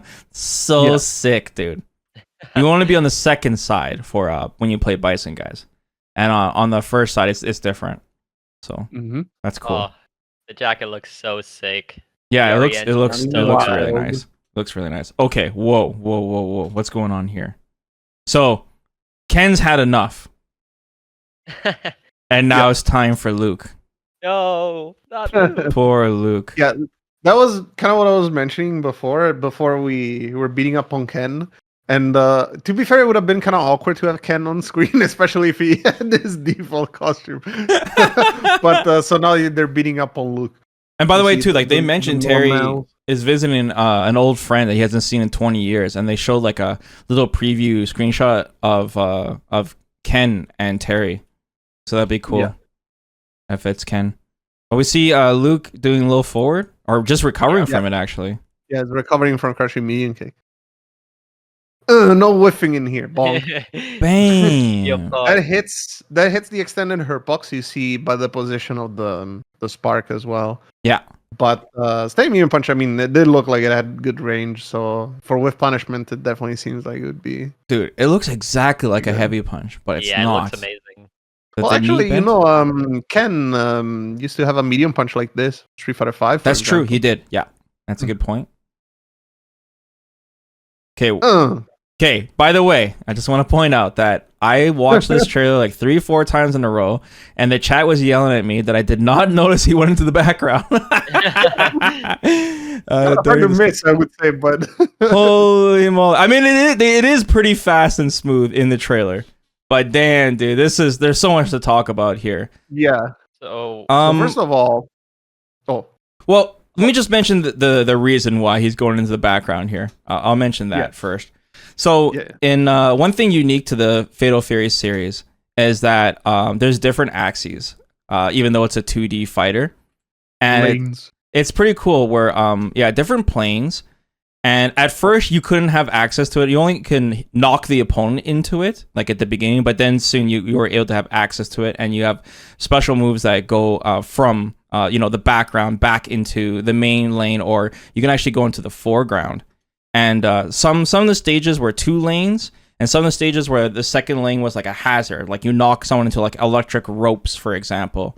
So it's very cool. They figure out a way to have this like very iconic Fatal Fury mechanic and not have it disrupt and break Street Fighter 6, where Terry's like going in and out of the background. So I'm very happy that they had this, and I'm very sorry, guys, that I did not notice this when I watched the trailer. But okay, we forgive you, maybe. Super cool. Okay, Amir, so tell us what this is obviously a target combo. Right. Tell us what it's about. Yeah. So the thing that's interesting about this is that this is like you mentioned, a target combo, and it's medium punch, medium kick. It's called Passing Sway. Mm-hmm. Now, the thing that's interesting about this is that the going into the background is tied to the target combo. Like this is the only way you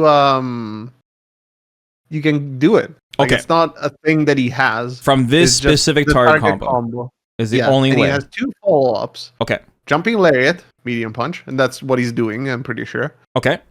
And jumping knee, medium kick. Okay. Now the idea, you can only do those on hit, it says on the move list. So you cannot do the third part. Basically, you cannot go into the background as this is blocked. Got it. So you cannot get out of the corner for free. That would be insane. Sort of thing. Yeah. So this is only on hit. I would assume it works on the eye armor as well. So like that could be interesting. Mm-hmm. Although the first 2 hits are pretty slow. I don't know if it has any invulnerability at the beginning. Obviously, there we see Luke go the other side, so Luke looks very confused. Yeah, Luke is very confused. Terry is cheating right now. But yeah, like this is really interesting because obviously since it's tied to this target combo, this is potentially really useful to get out of certain situations because it makes reversals go nuts. But the thing that we also see here is that the medium punch, the jumping layer, doesn't combo because otherwise, why would Luke be able to Right. DP in the first place, right? Right. So this is not a combo. Yeah. And I don't know I'm not quite sure what the knee is for. In the picture that we see of the move list, Mhm. it looks like the knee hits in front. So maybe it's a left-right mix-up. Yeah, from the super reliable reports of playtesting Terry, it seems that the other version that we don't see in this trailer hits in front. This other one Okay. hits behind. So I would assume that the one hits in front. It might be a situation where it's like a frame trap. So it basically baits the opponent to want to try to challenge and press back, maybe, and that's why he has the. Well, yeah, I'm going to assume if the median kick doesn't combo, that's why Luke wants to do a DP. It's like, oh, this guy's gonna do median kick, Mhm. and I'm gonna try and DP him. But the punch version, the medium punch, goes behind, Right. and that's exactly what it's meant for. And then if you don't press anything, maybe you might be able to interrupt the lariat because it looks kind of slow. Right. Right. It's possible that the median kick maybe staying in front is completely safe or even plus. Right. And so like there's basically a mix up of what is the opponent willing to do on defense. Are they just gonna sit there? Are they gonna do a reversal? And the reversal obviously whiffs if you choose poorly. So this is interesting. That's all canned on a hit though. Like Yeah. that's the part that I find interesting because you will want to go into this like it's shown here in the trailer as like a whip punish or something.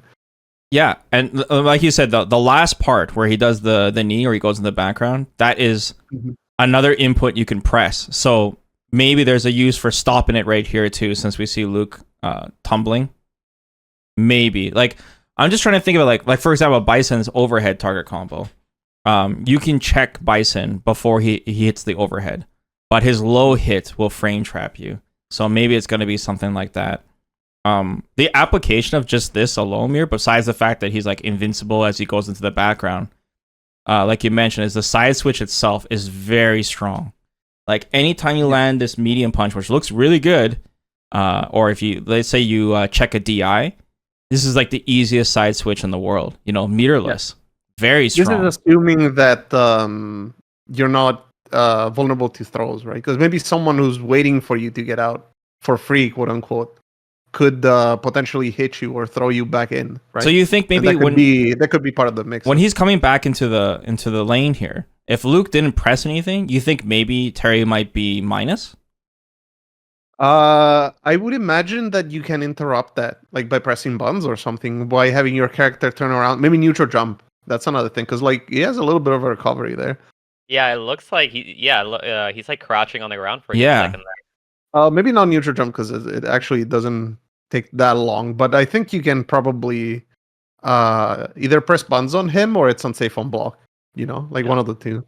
There's got to be a mix here. This is like the same thing with his core circle back light punch. There's something we're just not seeing here. But I mean, I hope this is not some kind of gimmick, right? Because it's so cool seeing him go into the background. It might just be a combo tool, right? Like you said, this one is used to side switch for free, which is really strong, and maybe the knee is just used to pop them up and do combos with.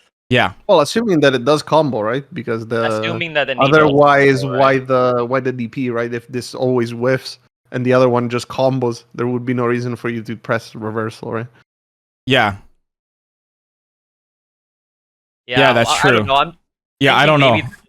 Pressing reversal to show that he's not in the same lane, right? Not specifically. Yeah, that could be movie magic to show that he's in fact invincible during this. It could be. Yeah. I mean, it obviously goes the wrong way too. So.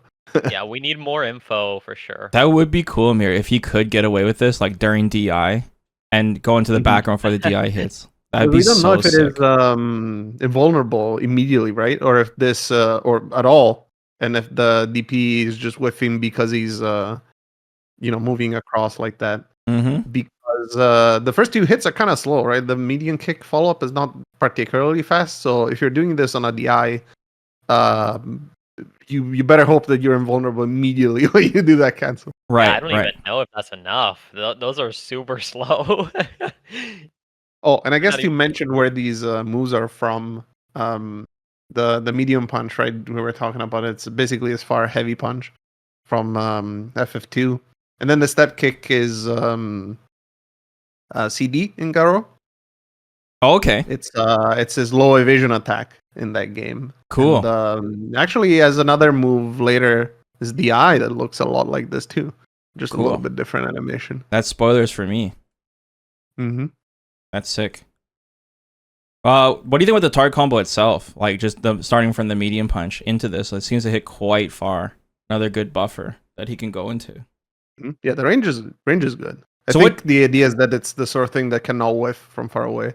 What target combos have we seen so far? The crouching medium kick target combo. Anything else? The blue hands one. Yeah. Oh, at the Is very that a beginning. medium punch? Yeah, that one was medium punch, heavy punch. Yeah. So far we have 2 from medium punch. Yeah, 2 from medium punch. So that raises even more questions about this one. Its uses. Mm-hmm. Especially when medium punch itself is cancelable, as we will see. Yeah. Right. Okay, Well, let's keep going. So assuming that the knee does combo, like then again is highlighting just how meter efficient Terry might be. Oh right? yeah, Pop dude. them up, Definitely. that would be super sick. Boom. Bonk, the big boot, heavy kick, punish counter, and drive rush. and drive rush back. Ah, there it is. Another target combo. Whoa. Whoa. Okay, there's a lot going on. Whoa, power dunk. Okay. Holy cow. Hey, there's a pizza on the floor, by the way, by the chair. Looks like a deluxe. How'd you notice that? I didn't even know. That's crazy. I noticed that, but I can't notice Terry going into the background. Him going into the background. Yeah, we don't choose So, our gifts, this they is- choose This us. is really crazy because actually is something that I would not have expected at all. So, well, I'll get to it, I guess. First, this heavy kick punish counter we saw before. It like sends them crumbling like that. Yeah, crumples them. And then we see the drive rush into the medium punch. And then the medium punch actually has, well, one more target combo. He goes into the heavy kick right here. Damn, dude. 3 target combos from medium punch? That's Mhm. crazy. And it pops them up like that, which is unique. And then power dunk. Now, the thing that's interesting about this is that I thought it was a special, but no, it's literally just part of the target combo. Yeah, a lot of people were salty about this. So, Power Dunk, guys, is not a special move for Terry in Street Fighter 6. It is only tied to this target combo specifically. That's right. He does not. Yeah, there's no already OD version. losing. It's not a special. This is simply a target combo. It's not a special move. I know. Chat's already going crazy. Everyone calm down. I guess the reason they did this. Medium punch, heavy kick, heavy kick. That's the input for it. It's heavy kick, heavy kick? Okay. Yeah. I know. Why not the heavy punch? I guess it's a knee first, but Yeah. So, I guess the reason they did this, well, first off, Terry already has 7 special moves. And I guess it's the redundancy of crack shoot already going over projectiles, I guess, right? So they had to choose one, and they just decide on Maybe- this. yeah. Or maybe they didn't know how to implement it in a way that was satisfactory and or not broken. So Yeah. they just decided to put it here. So I'm going to assume then that this must be fairly high damage for a target combo, right? Because well, for one, it's 3 hits, and it is the combo that is shown here being used in this situation, right? So I I'm don't know if already. the power down comes out on block. I'm gonna guess it doesn't. Yeah. So medium punch, heavy kick is probably fairly unsafe if you just throw it out. Mm-hmm. But for any situations like these where you get like a crumple and you can juggle the whole thing, it's probably fairly optimal, right? If you don't want to spend more gauge on drive rush cancels and stuff, OD moves. Assuming you can cut the target combo short like Akuma does with his, do you in the corner perhaps just go medium punch, heavy kick into this? It launches them, and then you do burn knuckle loops. Could that be a possibility? Or a Like, rising tackle? Maybe. I would imagine you're going to want to finish this target combo, though. Yeah, it seems like the heavy kick would probably have a lot of recovery because we see him cancel into basically the beginning of the power dunk, and Mhm. it hits on the way up. So I don't expect this to have much in the way of combo ability without the last part. Hmm. Because then you would just use other target combos that kind of like do that already, like the crouching medium kick, heavy kick, popping up and stuff. Hmm. This used to be a DP motion. Miker, Power Dunk, it came from Fatal Fury 3, right? That's when he got it? He didn't get it until a little bit later. Yeah, I have it written down. FF3. Oh, was it? Yeah, okay. KOF. Yeah. Another thing too, Mir, like when he knocks him down this target combo, Luke's really close. Like it looks like it's auto timed for his round wave heavy projectile to hit meaty. It could be. It's also quite close to the corner as well. Yeah, so that he is. That definitely helps. The corner carry is actually pretty wild. I mean, he does drive rush here from this. I mean, that could be another reason why you would want to use it, right? Obviously, correctly, like you mentioned, this moves forward and slams them down. Good Oki, probably okay damage at least, and good corner carry. This is if in contrast, if we like compare this to Ken's heavy kick, Ken would if he gets a punish counter heavy kick, he would dry rush forward and then go like heavy punch into enhanced Tatsu or enhanced uppercut. But in Terry's case, it shows that he goes into this target combo. So really probably a really easy hit confirm. And probably shows like how strong Terry's corner game might be if his heavy kick is like used in the same way as Ken's, Yeah. Can you use the whole target combo on block? We don't know. No, I'm going to. Well, actually, I don't know, but I'm going to guess the power dunk doesn't come out on block, and that would be kind of silly, I think. Yeah, it'd be pretty crazy. Unless it automatically puts him in the corner by you just blocking it. Yeah. And he goes the other way. Yeah. Anything you want to add, Haz? No, I hope if you can't, do like cancel the target combo early, and I hope it does a lot of damage to justify using it.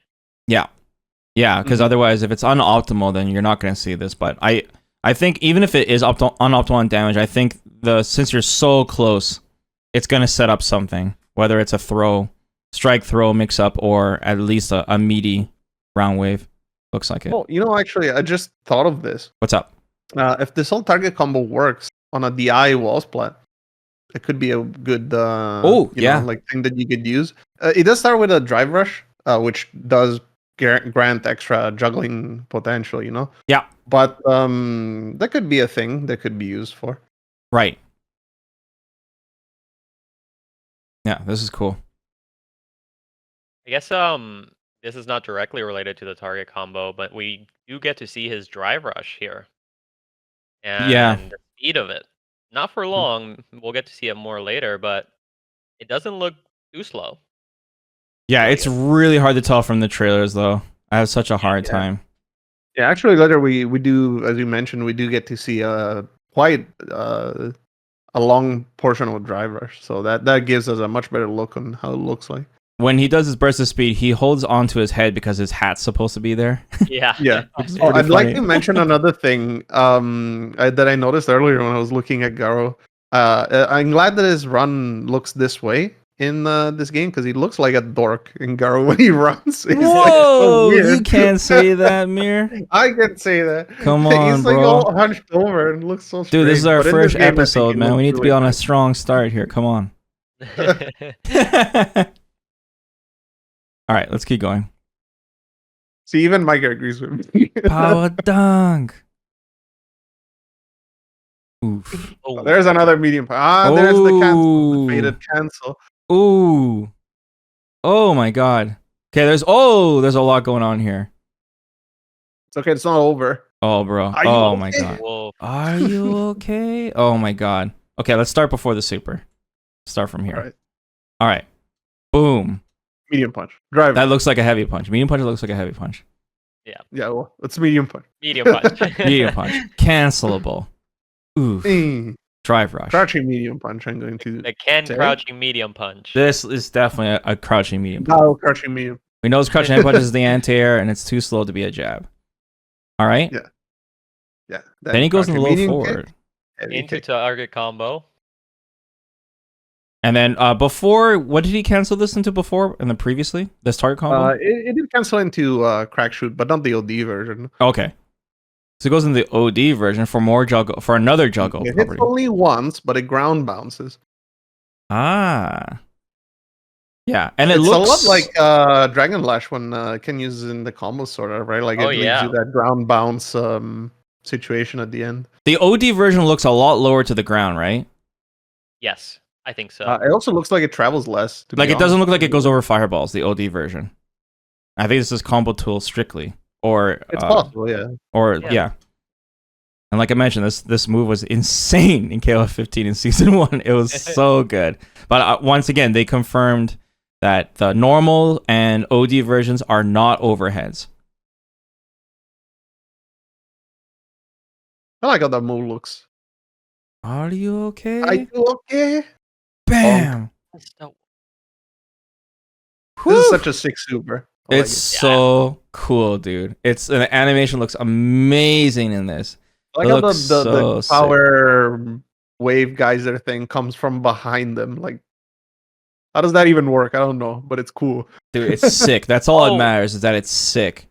It's pretty sick because when Terry first makes contact, it leaves a little burn mark on the floor where the explosion comes from. That's If Yeah. you rewind, it's super that's nice. oh Mhm. yeah, sure. Yeah. So Yeah, it's right I on the thought ground.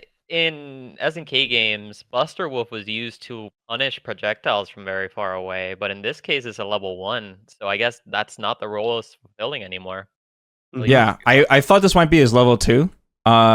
Before we saw the trailer, just because I thought maybe they'd make this like put it in a juggle state and you can combo afterwards. Like that was one of my ideas for his level 2, but no, this is his level 1. The first thing I want to point out is Mir, what's the motion for this again? Just so I can clarify. It is double quarter-circle forward and kick. Okay, one thing I really like about this is that I won't get the weird input overlap or input leniency. So when I do an uppercut or a cross cut with Terry, I won't accidentally get level 1 super because it's a kick super. So I'm really The happy DP is about that. punches, and before anyone asks. The DP once again is with it's a DP motion punch, not kick. And the level 1 super is with kick. So this is really good. If I'm crouching or I'm walking back and someone jumps at me, I won't accidentally get level 1 or when I do a cross cut. So I'm very happy about You're that. right. You're gonna get level 3 instead. Oh, dude, hold on. Whoa, spoilers.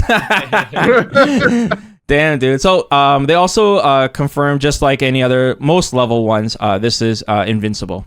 So another reversal option for Not through Terry. fireballs, most likely. Yeah, not through projectiles, but yeah, just strikes and throws. I wonder how far this travels, Mir, if it whiffs. Yeah, good question. I'm not sure. It does seem relatively fast because it picks up off of a juggle that is quite low to the ground, right? So Yeah, at least it's got some speed. yeah. Which for one, it means that you probably can't like OS it on wake up, which is nice to have. Mm-hmm. And because it is so fast, maybe you can pick up some higher juggles from further away, like you were saying.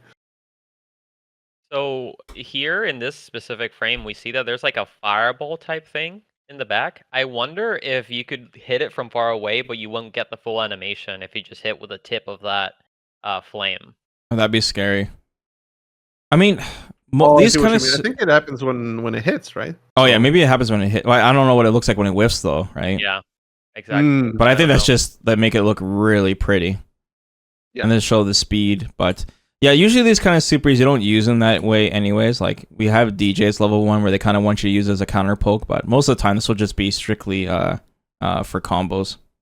I just wonder if it does go really, really far though, it could be very useful in certain situations from hit confirming really far away or using it similar in like DJ styles. Yeah, with punishment. Mm-hmm. How far does it knock the opponent? Pretty far. Pretty far. Yeah, I don't think they want you to have real Oki here. Yeah. Burn Yeah. knuckle time. Yeah. This whole combo is cool though. Oh yeah, absolutely. This whole But combo that's another thing about this combo I was mentioning before, right? You see the crouching medium punch here is very plus, but he still wants to go into the crouching medium kick, heavy kick target combo because it sets up the crack shoot, which otherwise wouldn't be able to be used on a standing opponent, probably, right? So Yeah. that gives you a reason to use it. And during a combo, the crouching medium kick doesn't scale extra because it's only when it's the first hit that it causes extra scaling. So Right, great point. I still assume here that this is very unoptimal. Like I would assume in this it's very situation, you'd probably go low strong into a one hit heavy punch into the what's it called again? Power charge. Oh, power, the shoulder tackle, right? Yeah. Because then that would cause a juggle Power state. charge. Yeah, Power charge. juggle state, and then you can come to level 1 from there instead of burning all this bar because he's spending 5 meters here. But you know, it still shows his all of his juggles and his combo ability is really good. Showcasing a lot of moves. Multiple concepts in a single combo. Yeah, exactly. What's these trailers are trying to do? Just show us. Anything you want to add, Haps? No, it looks great. I am wondering, like you said, how optimal it is, because if the most optimal path is to just use all his target combos in his actual BMBs, that would be a nice like change of pace type of thing, Mm-hmm. rather than just doing heavy into heavy, drive rush, heavy into heavy, which is not as fun to watch. Yeah, like I mean, it depends. Like I said, if his crouching medium kick is stubby, maybe you will see this a lot more. In the trailer, he seems to be using standing medium punch a lot more. Like multiple 3 target combos, drive rush cancel now. Medium punch seems like a very important button, especially since it replicates a heavy punch for Terry. I really wonder what the speed is. How fast is it going to be? Is it a 7, 8 framer? You know, if it's 6, that would be absolutely cracked. I doubt it. Absolutely cracked. It would have to be emergency. We need to take a look at Ryu here, like badly. It's getting out of hand. The power creep's getting out of hand. All right, moving on. We're almost there, guys. Yeah, we're almost there. Ooh, the DI. Yeah, the slow motion on the slow motion. Cool. So you said this was from Garo? Yeah, this is the CD from Garo. It's his low evasion attack step kick thing. He has a step kick like this in what's his name? FF1, which is dashing attack. Okay. So Miker's mentioning it's an overhead too. Yeah, that's the one. It's CD. Okay, got it. Was that Habs? When I first saw this, what first came to mind is how high it hits, and it's a good thing we have Luke here for comparison. So Luke's DI can actually not hit Aki as she's crawling along the ground. So I wonder if Terry's gonna have a similar problem since he has this high hitting kick as a DI. You know, it can be low profile sometimes.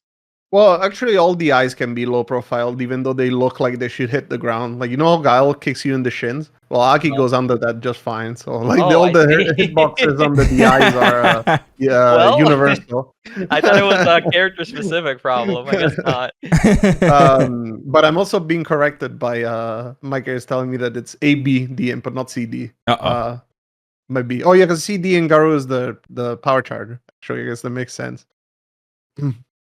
Okay.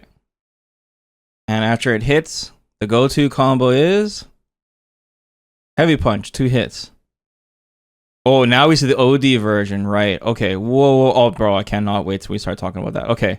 So, he cannot do OD burn knuckle, right, Mir? Yeah, because this would be overlapping otherwise. So unless he has a special way of doing it, but that would be quite strange. So this is core circle back 2 punches. Yes. Does the second hit still hit overhead? Seems like the third. I'm gonna say yes, because like you see Luke, it's kind of like getting crumpled downwards. All I see is sparks, bro. In the base. I see way too many sparks to tell. Yeah, that's where you see the standing heavy punch being cancelled on the second hit, by the way. Oh, okay. Oh, whoops. Yeah. It looks like it does, right? It looks like it does. I think it does. Bro, this makes me think of Kazuya in Street Fighter Cross Tekken with that stupid reverse where he had the double punch and he punches downwards, man. Oh, it's 1+2. Bro, Koal hit me with that so much when we played. It tilts me, dude, that reversal. That makes me think of this for some reason. Okay, this is interesting though, like, because once again, it's like, we've seen he's got so many options from heavy punch. Like, he can go 1-hit heavy punch into the power charge, you know? Yes. So now he's going into the OD, The obvious use is that you can cancel the OD into a level 2. But Yes. I wonder if it is still an overhead, if it's fast enough that maybe that's how you catch people with the mix, maybe. But I don't know. The OD. Yeah, maybe. I mean, there's still always something in front, right? So yeah. you on block, you'd have to block the 2 hits. Mm-hmm. But cool, 7 moves. This could be like Cody in Street Fighter 5, where the second hit of his heavy punch did a lot of damage. So like, if you want to land both hits. Mm-hmm. Okay. Yeah, maybe. Bro, I can't wait any longer. Let's talk about this super, bro. We gotta get to this super. All right. So before we were lying, level 2 actually has more stuff going on. Whoa. Oh my dude, this was the hypest part of the trailer. This was so sick, dude. I think this is genius. Like, making the triple geyser his level 2, I think is so smart. I was thinking max mode, but this is even better, and this is something cool and unique for Terry for his level 2. Right. So the thing that's very unique about this is that the way you input the follow-ups, I guess, let me start with that. You do the super motion, double goes to go back punch, and then you press 2 punches for twin geyser and another 2 punches for triple geyser. Now the thing that's interesting is that and this is mentioned in the blog post as well, but we have the move list, is that the triple geyser will cost an extra bar meter. So this ends up being a level 3, basically, level 2 plus 1. But something that wasn't mentioned in the blog post that left a lot of people scratching their heads was, if this is 3 bars, and then obviously he also has a level 3, what's the point of doing either, right? Yeah. And the thing that's very interesting is that the twin geyser, the second follow-up, costs 3 drive gauges. Yeah, it does not cost super. So if you only have 2 bars of super meter and 3 bars of drive gauge, you can do a twin geyser. So that is so sick. It's like a good meter efficient way. You're basically spending the same that would cost for a dry rush cancel on your super. Mm-hmm. That's hype. And then it could be useful for front loading a combo, right, and do more damage. Yeah, and then you can, if you want to go all the way, you can press 2 punches again, and then boom, 3 drive gauges plus 3 bars of meter. So, man, there's a lot of questions here, Mir. First off, what justifies spending the 3 bars of drive gauge and 3 super meter that would be more expensive than a level 3 or CA? What would justify this? Okay, there's 2 things. One is that when you cancel a special into a level 3 specifically, the level 3 incurs some extra scaling, right? Okay. But when you do, I'm pretty sure if you do a OD move into a level 2, that doesn't happen. So that could be one thing. Okay. Another one is, although these are separate actions, which in past Street Fighter games usually cause extra scaling, like every separate action causes extra scaling. Mm-hmm. That might not be the case in this game, so this could end up, still doing good damage. And there's also the possibility that spending the 3 bars plus the 3 drive gauges end up doing like comparatively really high damage for a level 2, right? Like even more than the level 3 potentially. That'd be crazy. We'd have to see. And I would imagine the utility of these 2 supers is completely different, because the level 2, we're talking about how it could be used for an anti-air, right? Maybe you could use this to go through a close range fireball. Yeah. Right? And the level 3, from what we can tell, we're going to see it later, might not have that much range. It might be more like a vertical going, like super that goes up. So at least this gives you more opportunities to pick a different super, basically, for the right situation.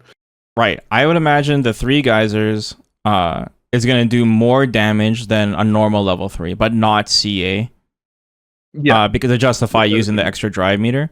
The other question is how much drive damage it's going to do, whereas the CA is 2 full bars. So the triple geyser, how much is it going to drain? Is it going to be still the standard level 2, 1 bar? 1.5. Or the level 3 is 1.5. Yeah. So it'll be the traditional 1 bar. Or it will be more like a level 3 would, since you're spending 3 bars for it. So that'd be interesting. Just the twin geysers is also very good in general, because you're taking advantage of the fact that level 2 is going to be canceled from OD moves, which we see in this example, this combo example. so you get some extra oomph and spending some of your meter. And Haps too, you were mentioning as well. They hinting on the target combos, right? Being so meter efficient, and maybe they want you to save that meter for this, right? Yeah, that's. I was just thinking that maybe this is how it all fits together. Something else that I was thinking is, what happens once you do the twin geysers? Are you free to move? And I don't know, maybe get a burn knuckle in there That'd be to get close to them. bro. You mean Bro. as a juggle or as Yeah, a off the greedy? juggle. Well, regardless, right? Are you free to move and get some Oki or even combo them? Dude, Luke's already I would dead by this assume point. that there's recovery that we're not seeing, right? Because it is cancelled into the third hit. Mm-hmm. I don't imagine much in the way of like combo ability. But it would make sense on paper just because of the drive gauge investment, Yeah, right? It's right. kind of like, hey, I spent 3 bars just like I would in a drive rush. Maybe it means I can get, you know, a little bit of an extra juggle at the end. We just have to see, because of course we cannot see the full extent of the recovery, as it's Yeah. never shown, only with the twin geysers. Mm-hmm. Yeah, we already saw that Terry can cancel a special move into a special move. Maybe there's another special property we're not being told here. And also, this might be a hint for the future of Street Fighter 6, right? Utilizing drive gauge to like mess around with some supers. Maybe they're testing this idea with Terry. This And is it's such a something cool they- idea. Like I love the utility of this. Right. Terry didn't get the triple geyser until later, but it was just like a one super that does a triple geyser, because his normal geyser had like no range for his supers, man. But allowing you to choose how many falls you do, like he does in the future, I think is so awesome. This is such a perfect level 2 super. I'm so hype about this. It's very cool. It's so sick. Anything else about this level 2 besides how hype it is? I mean, it's basically what we were saying, that it's a neat idea because this is a damage super, right? As far as utility is concerned, it's probably fairly limited, maybe anti-air. So instead of making it a boring level 2, at least give a lot of options, so it feels more interesting to use. Because like some level 2s are damage level 2s and they're useful. Like talking about Ken, his level 2 is really fast, Mm-hmm. and Luke's level 2, same thing. It's really fast. Yeah. And the opportunity cost of being able to use it from OD moves and such. But overall, they're still relatively boring. They're just supers, right? This one instead has so much agency. Like you can do so many things with it. Yeah, and the obvious too is that you do the twin geyser and you realize you have lethal, and you're like, oh, I might as well spend all of it if you're trying to be Yeah. meter efficient between the rounds. Absolutely. The chat's pointing out that Joe in the background is getting hype when Terry's doing the super. Let me see. Yo! He gets mad hype. He's like, yo, triple geyser, bro. Let's see here. Show him how it's done, Terry. He sees the fresh. Oh yeah. Oh my god, dude. Let's go. That's super sick. Yeah, Terry can hang with the Street Fighters. Poor Luke, man. Oh my god, dude. Hasn't he suffered enough? All right, No. let's keep going. Yeah, that's like one of the hypest parts of the trailer. It's super sick. Yeah, we're getting there. Now that we see Luke. Oh, big Whoa. whiff. Luke is like big bad whiff. foot. He's right there. Ooh, big whiff. Okay, he's canceling the second hit of the heavy punch here, Mir. So because of the punish counter state. It could be. That is a good deduction. It could also be that this is a different version of the power charge, but Yeah. I think what you said is more reasonable. Okay, so he knocks him up. Okay, Mhm. I got a lot More to say here, cheating. bro. This Yeah. when I Oh saw my this, God. dude. Okay, hold on. Before we even get to the dry rush, bro, look at this fireball. Okay, his OD fireball is totally overtuned. I'm saying this right now, dude. This is some so bad guy. Now, I know people are gonna point out that this was actually his regular fireball in Fatal Fury 1, but I played it recently and I was really I'm like, dude, his fireball's like a super in this game. But yeah, this is a cool homage to that. But dude, look how slow this goes. It's going along the ground. He's clearly gonna have fireball drive rush. Keep in mind that because of the projectile properties in Street Fighter 6, this will nullify fireballs and it will continue to persist and comes towards you. This looks cracked. Mirror. How are they gonna balance this? All right, so there's two things that I would say jump out to me. One is that the startup might be very long, plus recovery, you know? So Okay. like this could be a fireball that you might get jumped in on 4 if you're not careful. You know? Okay. Obviously, it's the extra property of if they do but misjudge the distance, they're just gonna fall into it and die. So Look how wide it is. It's super wide, isn't it? And it travels really, really slowly. As you mentioned, this is like perfect shield that you can use. But I think the reason why it lasts for such a long time is that it hits in a juggle situation, and only one of the two hits is consumed. On block, this potentially could not be as effective.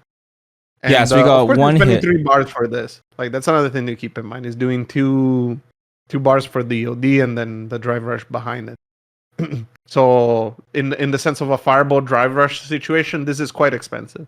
I mean, it doesn't stop a lot of characters from doing it though, like Ken, for example. Absolutely. Yeah. But it is worth mentioning. I think that it's not as free as certain characters. I just want to mention, it's cool that for the combo you get to do like such a long drive rush. This is such a long or such a high amount of corner carry as a result.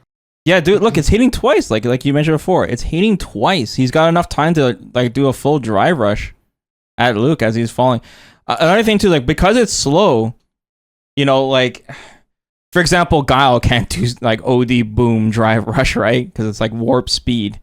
But across. And Ken's OD fireball, he has to do it at a certain range, like mid screen or a little further. But since this is so slow, Mir, I think there's gonna be a lot of opportunity for Terry to do this if he wants to spend the 3 bar to do this. Well, there's definitely a risk of characters that have moves that leave them make them leave the ground. They might be able to deal with this effectively because Terry, before he gets to you and before the fireball gets to you, might not be able to stop you in time. Like one of the things that makes the fireball driver strong is that the fireball protects you like a shield, right? Mm-hmm. But if you have a move that doesn't interact with the power wave on the ground because it like hops off the ground, it might be a good tool to stop this. Okay, I'm just saying, Terry, you already know he's got an uppercut, right? Rising tackle and crack shoot and burn knuckle. A lot of moves that he can unga in with without even using the drive rush in the first place. We'll have to see. Like if the opponent tries to run away from Terry, if their life is low for whatever reason, trying to get out of burnout, like this looks like such a, the hunt is on, bro. Like there is no escape here. Absolutely, it does seem quite strong. Like even with all the potential drawbacks that it might have, I mean, on paper, at least, or not on paper, but looking at the trailer, it's clearly quite useful. Oh, and I guess I should mention, since we were talking about Power Charger being cheater move that can cancel into other specials. I was just gonna say that too. This is the last that we see of it, and it only ever went into the fireball. So like maybe it's the only thing that you can cancel it into. Did it? I thought, didn't he go into it to something else, or am I wrong? No, I don't think so. Not that I've seen, at least. Okay. I know we were concerned about the regular power waves not being able to interact with normal projectiles. This one seems high enough to be able to interact, right, and nullify other projectiles. So maybe this is how Terry deals with that. And the meter efficiency in his combos, I think we know where he spends his meter now, right here. Bro, yeah, dude, he's got a lot of sauce. There's gonna be a lot here. This is super sick. So I know Mir mentioned not even over. That it's going so long probably because it's expending all of its hits. I wonder if you can do this full screen and it will just travel all the way through, right? Bro, that would be really crazy. That would be insane. I would not expect it to go full screen just because it is so slow. Not even Juris goes full screen when you keep walking away from it. Yeah, I don't know. I'm scared. Guys. I don't know. And before upside down kick over. Okay. But yeah, like the combo doesn't end there. Of course, we see this whole drive rush here, and then he goes for the standing heavy punch. And he does 2 hits too. Yeah. There's the gold crack shoot, and does 3 hits because he's close enough. Whoa. And there's the DP. Okay, bro? So much juggle properties. The juggle state's insane that it hits Like the heavy punch is hitting twice. You know, I know it's the dry rush Because version, it's drive rush, right? So it maintains the current juggle potential. but then basically. the 3 hits after, and he still gets a DP. You know, Mhm. I guess there'll be some extra scaling because like it's not like Ryu's uppercut where it's one solid hit into the level 3. In this case, you know, you'd be cutting it short on the first hit. Yeah. This is super sick. The little elbow. Yeah, this is hype, dude. This is very like SNK-ish. But this level 3, supposedly this pose that he takes at the beginning is a reference to the FF1 OVA where he does this exact maneuver. Oh, I think I saw the clip on Twitter. Yeah, that people Yeah. are pointing out. That's super cool. Lots of references. He's fighting geese in that. At first I thought it was Vegeta's final flash, and then I was shown my ignorance. So his level 3 is basically just like all of his moves together. He rising tackles you, and then damn, bro, look at this animation. It is, bro, it's so good. It's so good. Oh, Luke, no! Look at that, dude. Rising No, Luke. Oh Fang. my god, poor Luke. And he punches you at the end. Yeah, he blasts. Oh you. my god. Poor Luke. Now he is truly dead, dude. They sealed the This makes me deal this wonder time. what the CA looks like. Oh my goodness. Dude, his soul has left his body.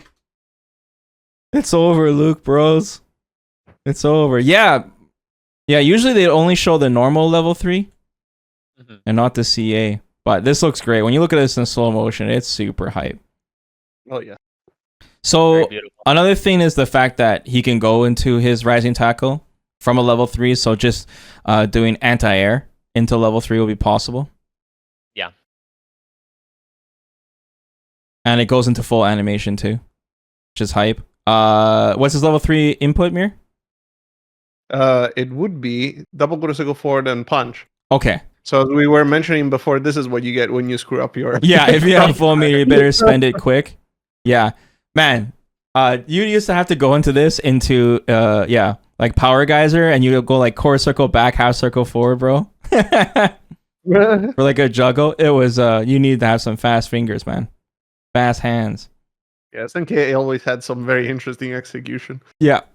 Yeah. So this super seems like it'd be pretty good to anti-air with, right? If it's Yeah. so that's another. It seems Terry has a lot of room to work with in terms of anti-airing. Yep, just straight up do the level 3. Yeah, and buffer it. Exactly. Good old Shoto. Yeah, I wonder what this will look like on Whiff too. Because he's He posing. just go to the sky and leave. Yeah, the it looks like he stage. goes straight up. Straight up. I wonder if you hit with this as an anti-air, like Haps is saying, and you hit it very early, would it go into full animation, or would it be something like Ryu or Ken? Would it be a non-animation version? Oh, I see what you. Which you can follow up with. Yeah, but you might with, be able like, to follow another up, one. maybe? Yeah, another DP afterwards. Yeah. That'd be nice. Yeah, it would be. Or a crack shoot. You could do a crack shoot into a DP. A lot of possibilities here. Or will Terry's level 2 just be so OP that we only see as level 2, like Rashid Styles? Got to see. I mean, the opportunity cost of being able to do a special move into it is still worth noting, though, because you'd be able to do special into a level 3 even during burnout, which is not something that you would be able to do with a level 2 because you need to know the move, right? If you wanted to use that, you'd have to cancel from a normal, which is less desirable in many situations. So I think level 3s still have utility that level 2s never will have, and of course the critical art version does more damage too. So Yeah, super hype. more damage and chip and drive damage and everything. I know we can't. It's really hard to tell the speed of the drive rush from a trailer, but what we can sort of look at is the momentum that he holds throughout. You know, some drive rushes like Rashid are really like fast versus speed, and then they slow down. Or Right. don't go very far. But it seems like Terry carries a similar speed the whole way through here.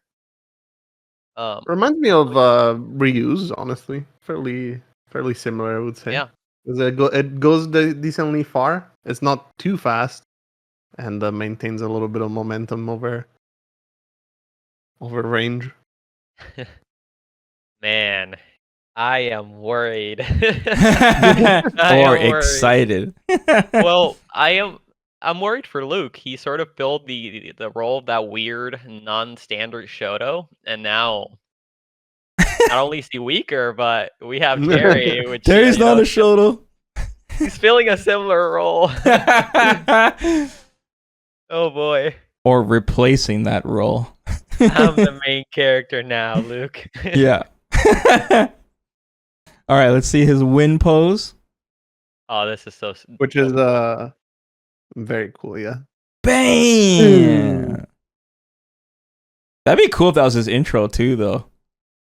That'd be hype too. Oh, the close up. Look at the jacket. Oh my god, the detail on there. The hat toss. Ooh, That is so cool, bro. sick. Yeah, that is so sick. That This is hype. basically what Haps was saying earlier as well. How in the level 1 he punches the ground and then there's a delayed explosion of the geyser behind him, right? And this Yeah. is exactly what he's doing. He's punching the ground and then he's setting up his glorious outro. That is so cool. Yeah, Terry and Ed have the best win poses in the game. Yeah. They're too sick. They're too hype. They're So- really, really good. What's he gonna do with outfit 2? He doesn't have a hat to throw into the air. Oh, he'll just raise his hand up like he's saying, yeah. It's okay. It could be just like how Guile tries to comb his hair in the outfit 3, but he doesn't have the Yeah, he doesn't have the hair like he normally does. Yeah, exactly. That's hilarious. Or SF5 moment where he combs a hat. You can really feel the love they put into this. Let me go through this in real time now. So overall, guys, like, what are your impressions of Terry, man? No, I mean, I'm really impressed with Terry. I knew from the get-go, to be honest, and I did talk about this when we were expecting Terry in the past, that I was very confident Capcom was gonna, do the character justice. That they weren't just gonna half-ass it, And they've done really well with all the characters in Street Fighter 6, including the DLC characters. So I definitely was a believer. I think he looks really good. His animations are top notch, which is nice because there's some SNK animations that I'm not too convinced by, but honestly they worked out all of the kinks. First episode, Mir. For Street Fighter, and I mean his outfit just looks the part. More realistic take on it, but it's still his traditional outfit, and even the Garo one looks great. Mhm. Basically, all of his moves are in here. They had to kind of like get clever with some of them. But I think overall fans of KOF would probably, really, really enjoy playing with Terry because they can always latch onto something. It's like, oh, I played only this KOF or this Garo or whatever, and there's something in there that reminds them of it. Right. What about you, House? Well, I will say that when Terry was first announced, I was concerned because I know some people claim he's not a Shoto, but he is, Shoto-esque, I will say. And even without him, we already had seasons where some Shotos, Ryu, were forgotten and not seen at all, right? Yeah. So when I first saw Terry announced, I'm like, oh boy, not another one. We have so many. Mm-hmm. But I'm honestly happily surprised by how they managed to incorporate the SNK type mechanics into him. And I think that makes him different enough, right? He has this hop that goes into another lane. He has special moves into special moves. So I'm very impressed with that, and I'm hoping it will really differentiate him and provide a different flavor that doesn't necessarily just make the other Shotos completely useless. Right. Sorry, go ahead. Yeah, so obviously he looks really strong. His buttons look great. His drive rush is serviceable, maybe even better. I don't know. We'll have to see what his frame data looks like, but he's looking pretty solid from the information we have. Mm-hmm. And I'm gonna try him, man. I'm gonna give him a good shot. I'm very excited. That's how you'll be learning them along with me. Yeah, for sure. That's Get cool. Can I to, do some mirror compare matches? Yeah, this is a very, very important character for Capcom because this is their first guest character to the Street Fighter series. Mhm. And and figuring out how to make his moves work, and there will be a lot of SNK fans that might be checking out Street Fighter now, right? And vice versa, checking out other SNK games, right? And this is like a start of like a big relationship, the comeback for SNK and Capcom, and hopefully some more titles in the future.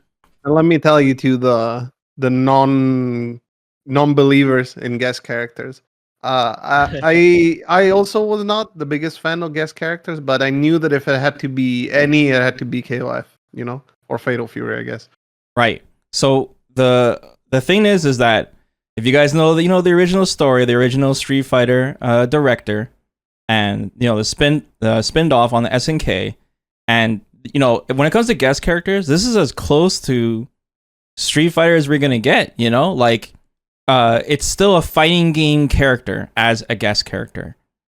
So I think Terry fits perfectly in this game. It's not too jarring, where it's like, I don't know, Walter White or something, right?